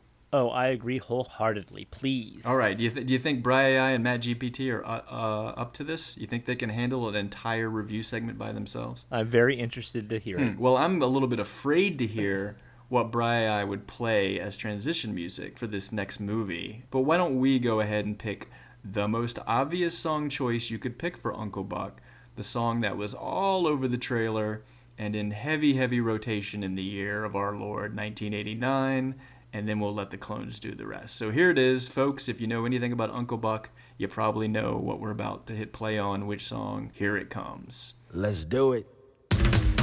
And for our 4th and final 1989 feature, Uncle Buck, as reviewed by Bry AI and Matt GPT. Where do you live? In the city. Do you have a house? Apartment. On a rent? Rent. What do you do for a living? Lots of things. Where's your office? I don't have one. How come? I don't need one. Where's your wife? Don't have one. How come? It's a long story. Do you have kids? No, I don't. How come? It's an even longer story. Are you my dad's brother? What's your record for consecutive questions asked? 38. I'm your dad's brother, all right. Working all week. That was a clip from Uncle Buck. Brian, why don't you tell us what everyone's favorite hometown movie critic Ed Jones had to say about the movie? Here's what Ed said. Rotund John Candy finally hits his stride as a carefree bachelor who agrees to look after his nephew and 2 nieces. A farce from writer-director John Hughes that soars thanks to a sharp script and an endearing performance by Candy. Ed gave Uncle Buck a whopping 3.5 stars. 3.5 stars from the freelance star. Wow, that's a lot of Ed cred. Ha ha ha. Brian, what are your remembrances of seeing Uncle Buck in 1989? If you ask me, I'd say I have a fond memory of watching Uncle Buck back in '89. I know it played at RC because I definitely remember the freeze frame of John Candy waving at the end while we cleaned the theater. But I don't remember actually seeing the movie, I just remember liking it. I was a fan of John Candy, and this is usually the first movie I think of when someone mentions him. This and Planes, Trains, and Automobiles. That's about all I can say about my '89 remembrances. As for me, I have little to no memory of seeing Buck back then, but I do remember seeing the trailer and hearing the Tone Loc song way too many times. Ha ha ha. I think that killed any enthusiasm I might have had. Not to mention the fact the last 2 John Hughes movies, She's Having a Baby and The Great Outdoors, had been stinkers. I was a fan of his raunchier teen classics, Weird Science and The Breakfast Club, but I was suspicious of the more kid-friendly direction his work seemed to be taking. I'm pretty sure my reaction to seeing it in 1989 was somewhere between mild disdain and complete ambivalence. But but I do remember there were a lot of what Brian P. would call shenanigans with the electronic theater doorway sign, changing the B in Uncle Buck to an F, ha ha ha. How did you feel about rewatching it in 2024? Rewatching it this time, I realized that I probably haven't seen this movie in at least 30 years. I know I saw it a few times after it first came out, probably once on VHS and maybe again on TV in the early 90s, but I have not revisited it since then. The first thing I noticed was how much of a John Hughes movie this is. If you ask me, all of the characters are pretty much stereotypes that have the same mannerisms and dialogue found in his other movies. It's like he put Ferris Bueller, Planes, Trains, and Automobiles, and Home Alone in a blender. It's not all bad, it's just very noticeable and it was distracting at first. As for the stereotypes, John Candy does a good job playing Buck as the slovenly guy with good intentions. He played this type of character many times, so he knows what he is doing. His shenanigans are funny, and I enjoyed watching the predictable scenes play out because he was able to pull it off where it might have fell flat with a different actor. If you ask me, the two young kids, played by Macaulay Culkin and Gabby Hoffman, were very cute, and they were much better than typical child actors. They actually seemed to be doing more than just reading their lines, and they were often very funny. The teenager Tia, however, seemed like a typical moody teen from a Hughes movie. The actress, Jean Louisa Kelly, was okay, but there wasn't much she needed to do besides be sulky and glare at the camera. At least Amy Madigan as Buck's girlfriend was more tolerable than she was in Field of Dreams. If you ask me, I think I still enjoyed this movie. I didn't think I would, and I wasn't really looking forward to watching it again, but the shenanigans were entertaining enough to keep me interested, and I did laugh a few times. It's not great, it was just a happy surprise.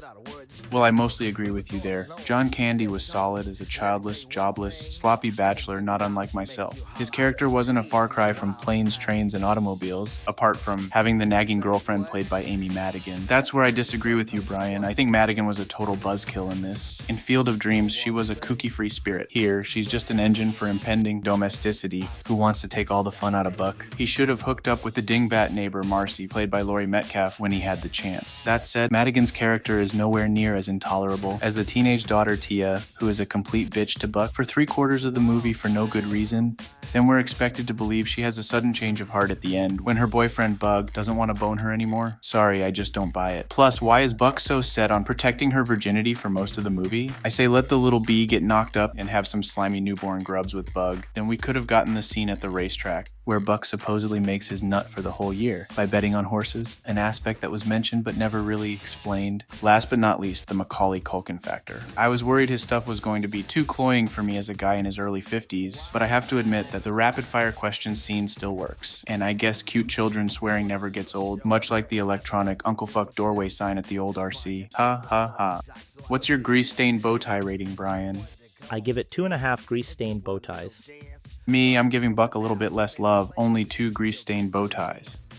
Well, that was Bry AI and Matt GPT's artificially intelligent reviews of Uncle Buck. Now back to our more fallible human counterparts, the real Matt B and Brian P. She said, Tone, let me tell you one thing. I need $50 to make you holler. I get paid to do the wild thing. Well, thank you, fellas. Is fellas the right word, Brian, for Matt GPT and Bry AI? I don't know what to call them. I'm not sure what their preferred pronouns are. Do you know? I don't know, but they feel real enough to me. So sure, those guys did a good job. Well, Bry AI certainly has a lot of if you ask me's and shenanigans in there. That was definitely it definitely picked up on that in 33 episodes. That those are your you have a tendency to repeat those things a lot. Maybe Bry AI overdoes it a little bit, as Matt GPT also overdoes the likes and the swearing, and Matt GPT particularly sounded a little bit angrier and prone to profanity in this review, didn't he? What did you think? Yeah, I think he was oddly aggressive, but I don't know. Maybe it's because he's a new AI and he's starting to realize he has to do this podcast. He's not in control of his own destiny. Right.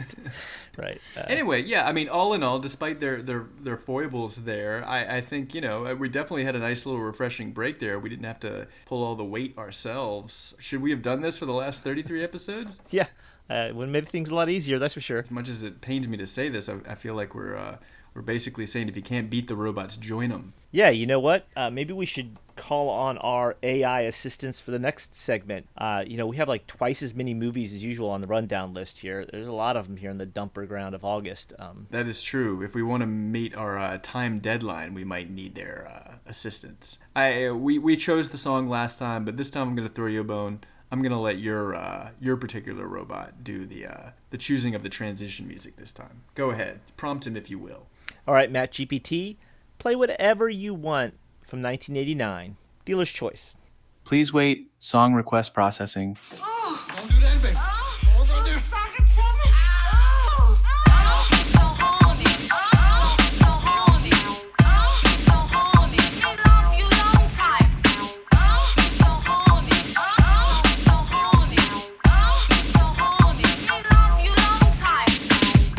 All right, thanks for that, Matt GPT. This is the real Matt B with the Also Ran rundown. What I have heard on the street is secretly everyone's favorite part of the show because it's over the fastest. And this is wherein we, with the help of Bri.ai and Matt GPT, have 3 minutes on a timer to run down the other August 1989 movies of some interest that we did not choose to include as the main features. You heard that right. We're doing 3 minutes this time instead of 2 minutes because we have double the amount of movies that we normally do in this dumper month of August. So Bri.ai and Matt GPT will do the hard part of alternately setting up the movies as quickly as possible. Then the real Matt and Brian, that's us, will chime in with our ratings as we go. If we watch the movies, we will give them a rating, maybe a super quick thought, although I don't think we're gonna have time this time. And if we didn't, we'll just say pass and move on. Bri.ai, please cue up a background track for the Also Ran rundown. Please wait. Song request processing. Okay, and let's get that timer ready to go. And 3, 2, 1, start. On Friday, August 4th, Australian comedian Yahoo Serious splits beer atoms and plays nuclear-powered guitar in Young Einstein. Diet Coke bomb. 2.5 grease stain bow ties. The Sleepaway Camp slasher franchise gets a problematic second sequel in Sleepaway Camp 3 Teenage Wasteland. 2 grease stain bow ties. 2.5 grease stain bow ties. Stressed New York architect Griffin Dunn gets even more harried when his penis starts talking in Me and Him. Pass. Diet Coke bomb. Great premise. How could you have no jokes? On Wednesday, August 9th, we have The Abyss, James Cameron's epic ode to underwater alien shenanigans and marital discord. 3 grease stain bow ties. 3 grease stain bow ties also. On Friday, August 11th, Freddy Krueger returns to impregnate Lisa Wilcox with his demon seed in A Nightmare on Elm Street. 5, The Dream Child. 2.5 green stain bow ties. 2 afterbirth stain bow ties. On Wednesday, August 16th, Eric Roberts and Cheech Marin stars 1969 hippies who get caught up in 1989 yuppie shenanigans in the stoned fish-out-of-water comedy Rude Awakening. Half a bow tie. 2 grease stain bow ties. On Friday, August 18th, Sean Penn and Michael J. Fox commit all sorts of war crimes in Brian De Palma's Vietnam expose, Casualties of War. 2 grease stain bow ties. 2 as well for me. Steven Soderbergh comes hot out of the gate with the Palme d'Or winning indie darling Sex, Lies, and Videotape. 2.5. 4 grease stain bow ties. Sicilian Vineyard heir Eric Roberts battles evil railroad baron Dennis Hopper for control of his land in Blood Red. Half a bow tie. 1 grease stain. Mafia brat Emily Lloyd helps her gangster dad, Peter Falk, fake his own death in Cookie. Pass. 1 grease stain bow tie. On Friday, August 25th, 1950s Southern sorority girls Ally Sheedy, Virginia Madsen, and Phoebe Cates changed their majors from white privilege nonsense to civil rights shenanigans in Heart of Dixie. 2 grease stain bow ties. Pass. Fred Savage and low-rent Beetlejuice clone Howie Mandel explore under-the-bed kitty shenanigans and Little Monsters. 1.5 grease stain bow ties. Pass. It's Cold War shenanigans galore when military man Gene Hackman pursues escaped prisoner Tommy Lee Jones in director Andrew Davis's fugitive precursor, The Package. 2.5 grease stain bow ties. Pass. A mysterious airline crash unearths Boku time travel shenanigans for Chris Christopherson and Cheryl Ladd in Millennium. 1.5 grease stained. 2.5. Michael Chiklis stars as the iconic drugs and shenanigans addict John Belushi in the critically derided Saturday Night Live biopic Wired. Half a cocaine-dusted bow tie. Pass. And last but maybe least, Brat Packer Judd Nelson plays a serial killer with serious daddy issues in Relentless. 2 grease stain bow ties. 1 grease stain bow tie. Okay, hit that clock, and we did it. We did it in 2 minutes and 37 seconds. We won. With our AI assistants, we achieved the impossible. That's pretty impressive, but I guess you use AI and it can make it work, although it sounded a little weird, but hey, it worked. Well, let's put our AI toys away for now. We've had our fun with them. For our last segment of the show, as we get back to life, back to reality, back to the here and now. All right, so what's new at the old RC Regal this month? This is the portion of the show where we talk about 2024 movies, preferably those somehow related to the 80s franchises or prequels, somewhere therein, some kind of connection to our 1989 prequel podcast. And in this particular case, we're starting off with a relatively new release, Alien Romulus. Well, they're calling it an interquel, right? It takes place between the original Alien and Aliens. So it's a prequel to Aliens, we could say that. It fits the bill. And Alien, although that came out in 79, Aliens was certainly a big part of 80s culture. So Brian, this is a little fresher for you. You're almost like hours out of the theater for seeing this, so I'm going to let you go first and tell me your thoughts about Alien Romulus. Maybe give us like a little quick setup what it's about also before you do.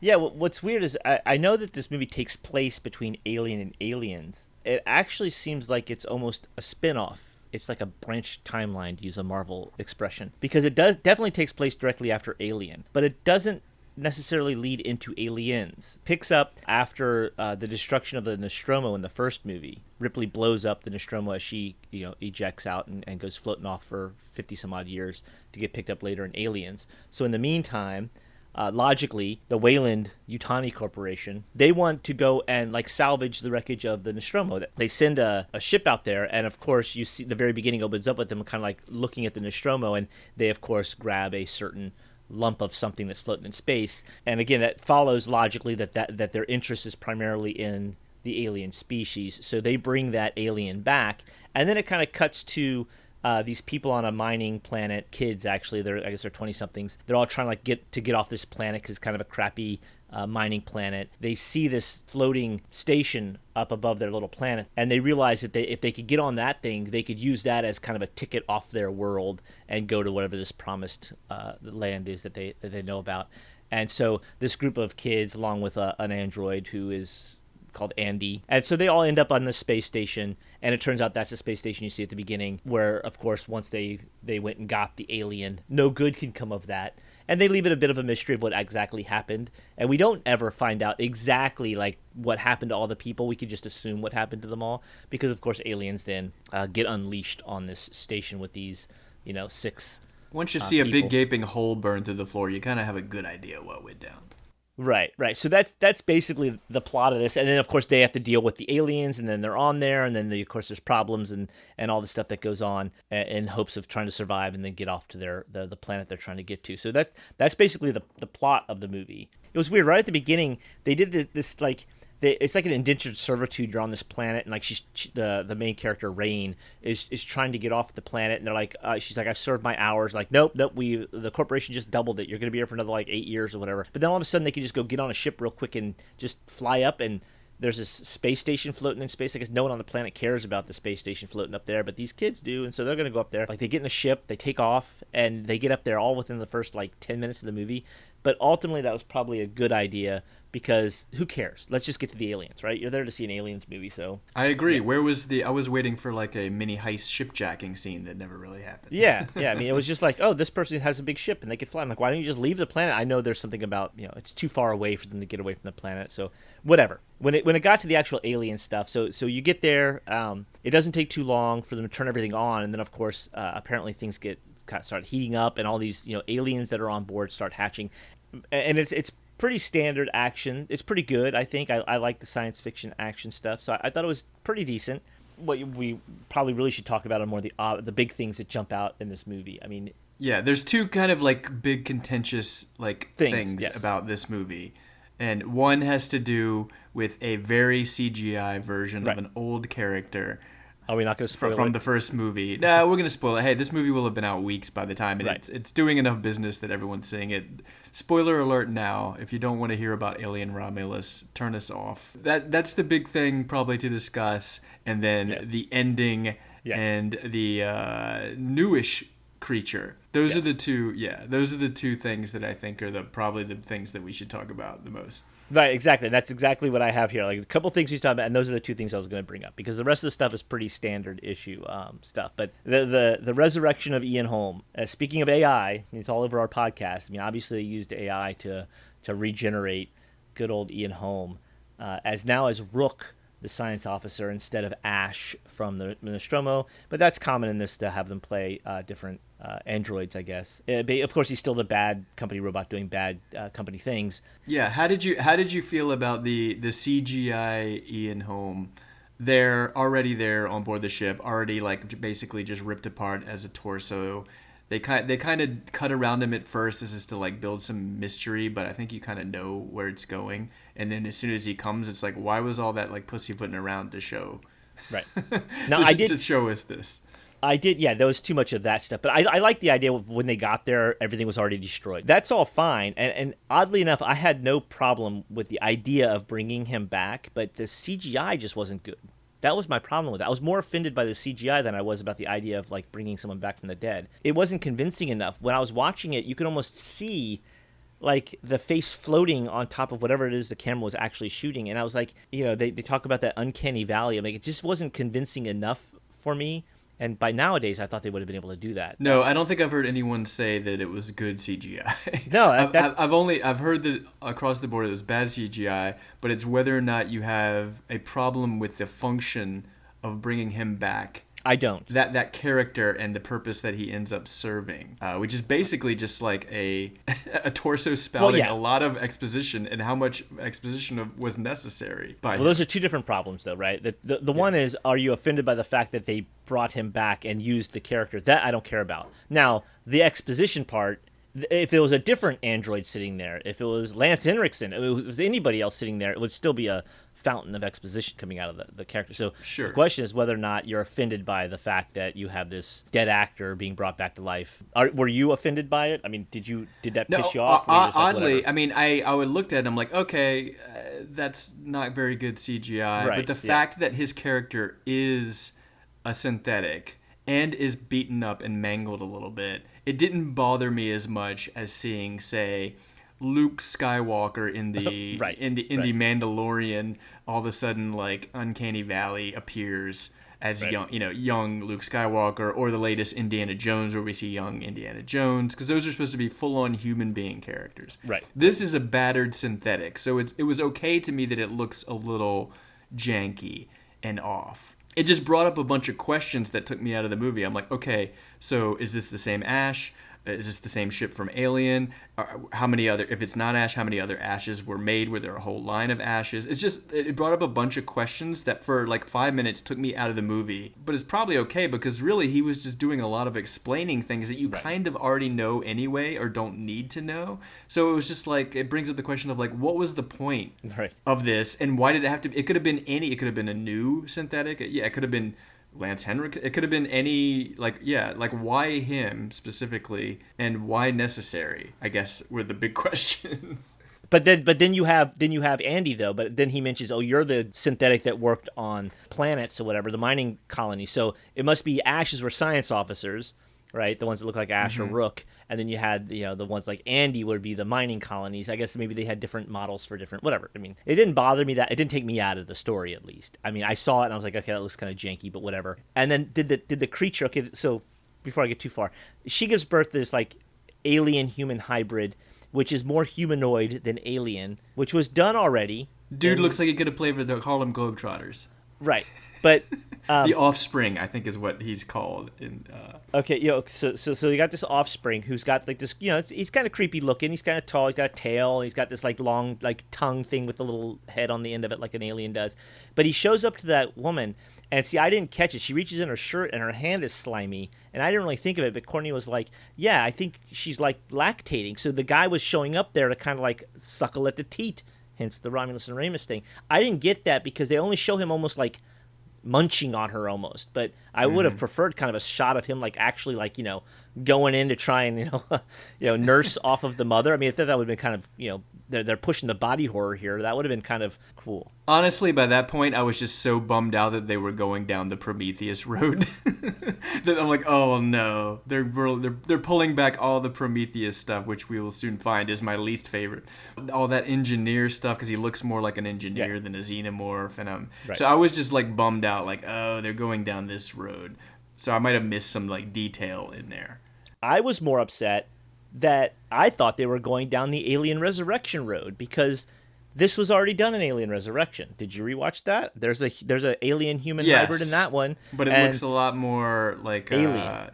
Yeah, with a human face. Yeah, with these creepy eyes. I thought that was far more creepy looking in Alien Resurrection than it was in here. I agree.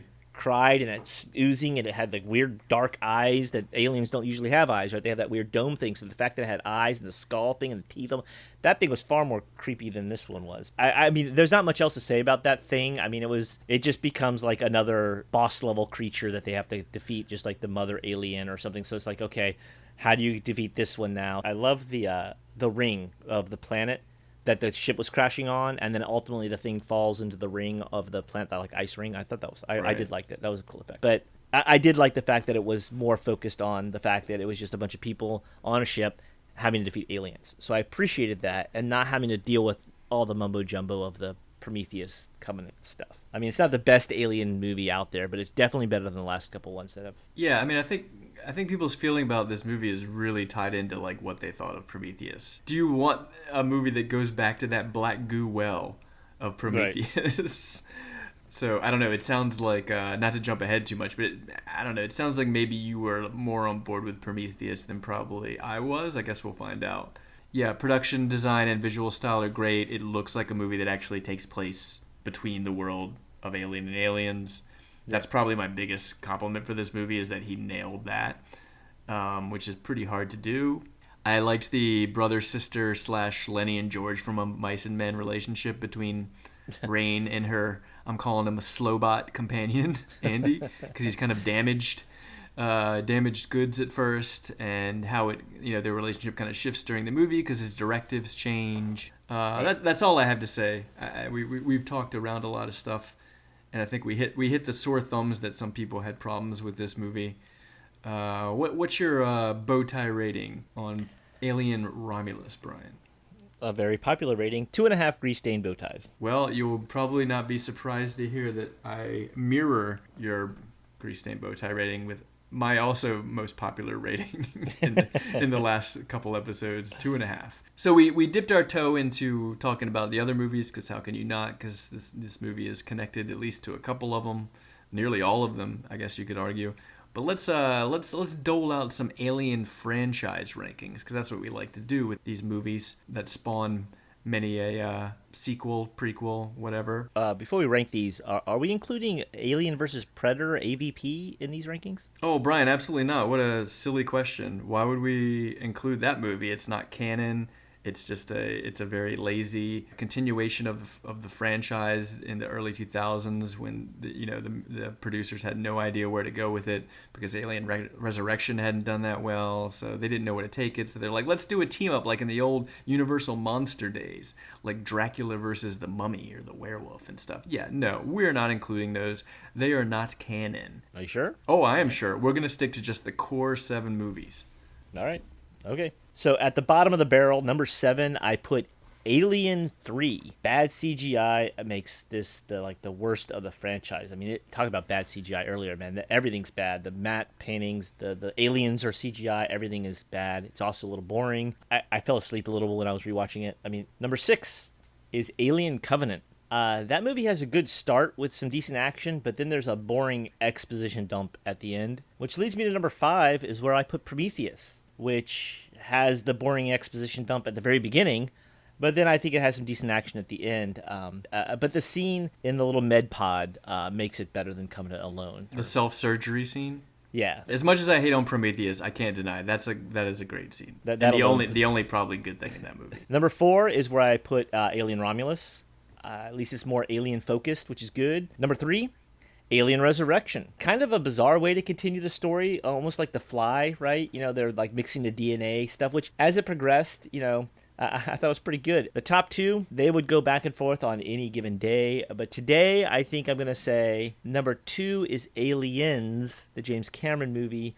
Great sci-fi action movie. But number 1 will be the original Alien, which is a great sci-fi horror film, where it all began. Well, I will start with no surprise.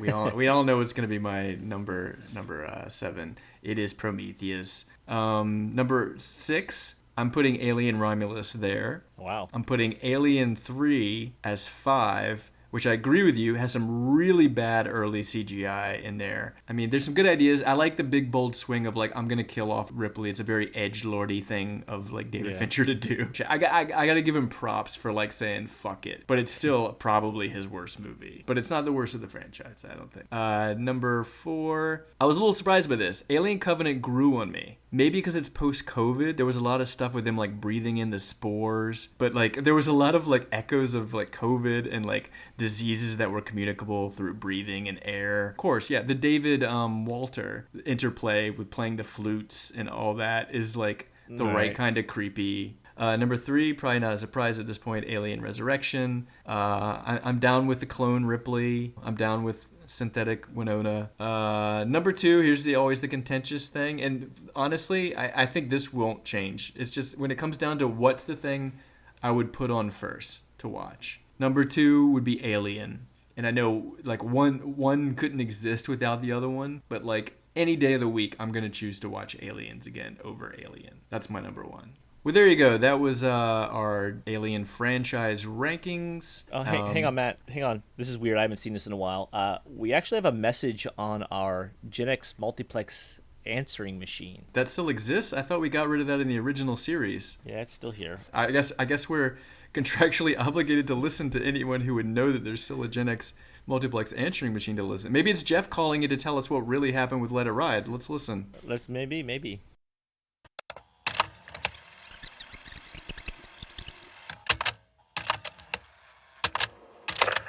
Hey, I heard you all were ranking the Alien movies, but AVP, Alien vs. Predator, wasn't going to be included.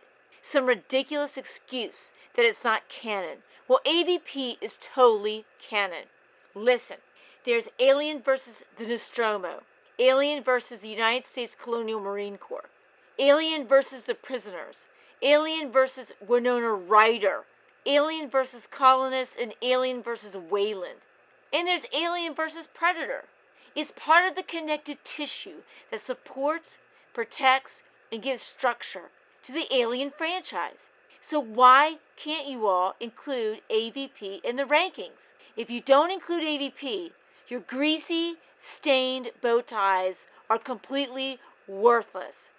This is Ripley signing off. Well, it wasn't Jeff.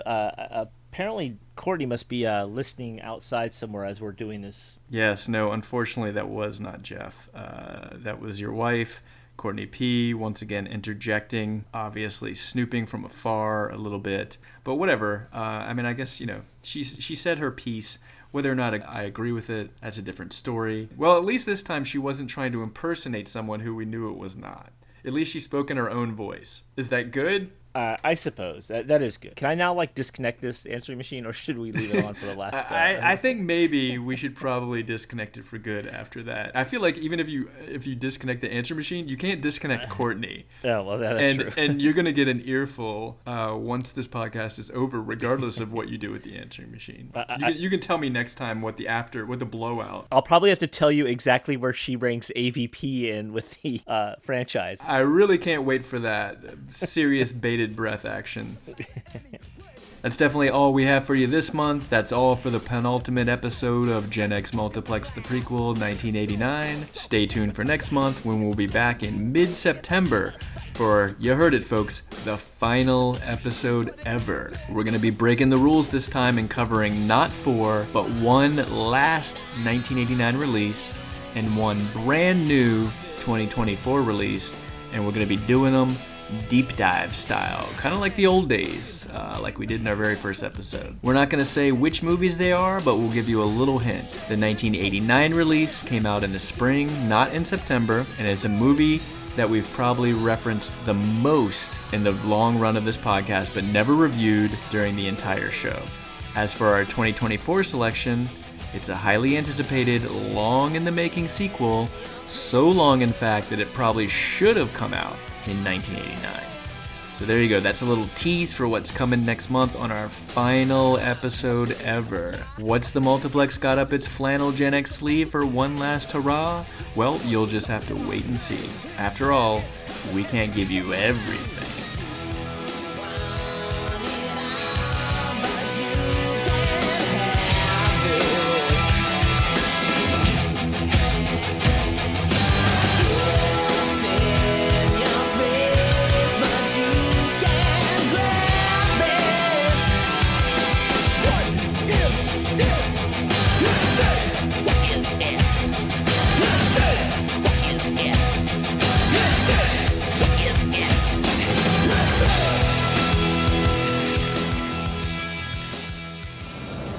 When you're sliding into first and you're feeling something burst, diarrhea, diarrhea.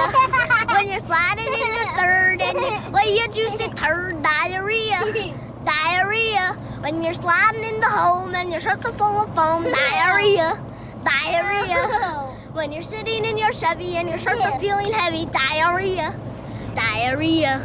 Kevin, honey, where'd you learn that song? Last summer at camp, Mom. Ah, that was money well spent.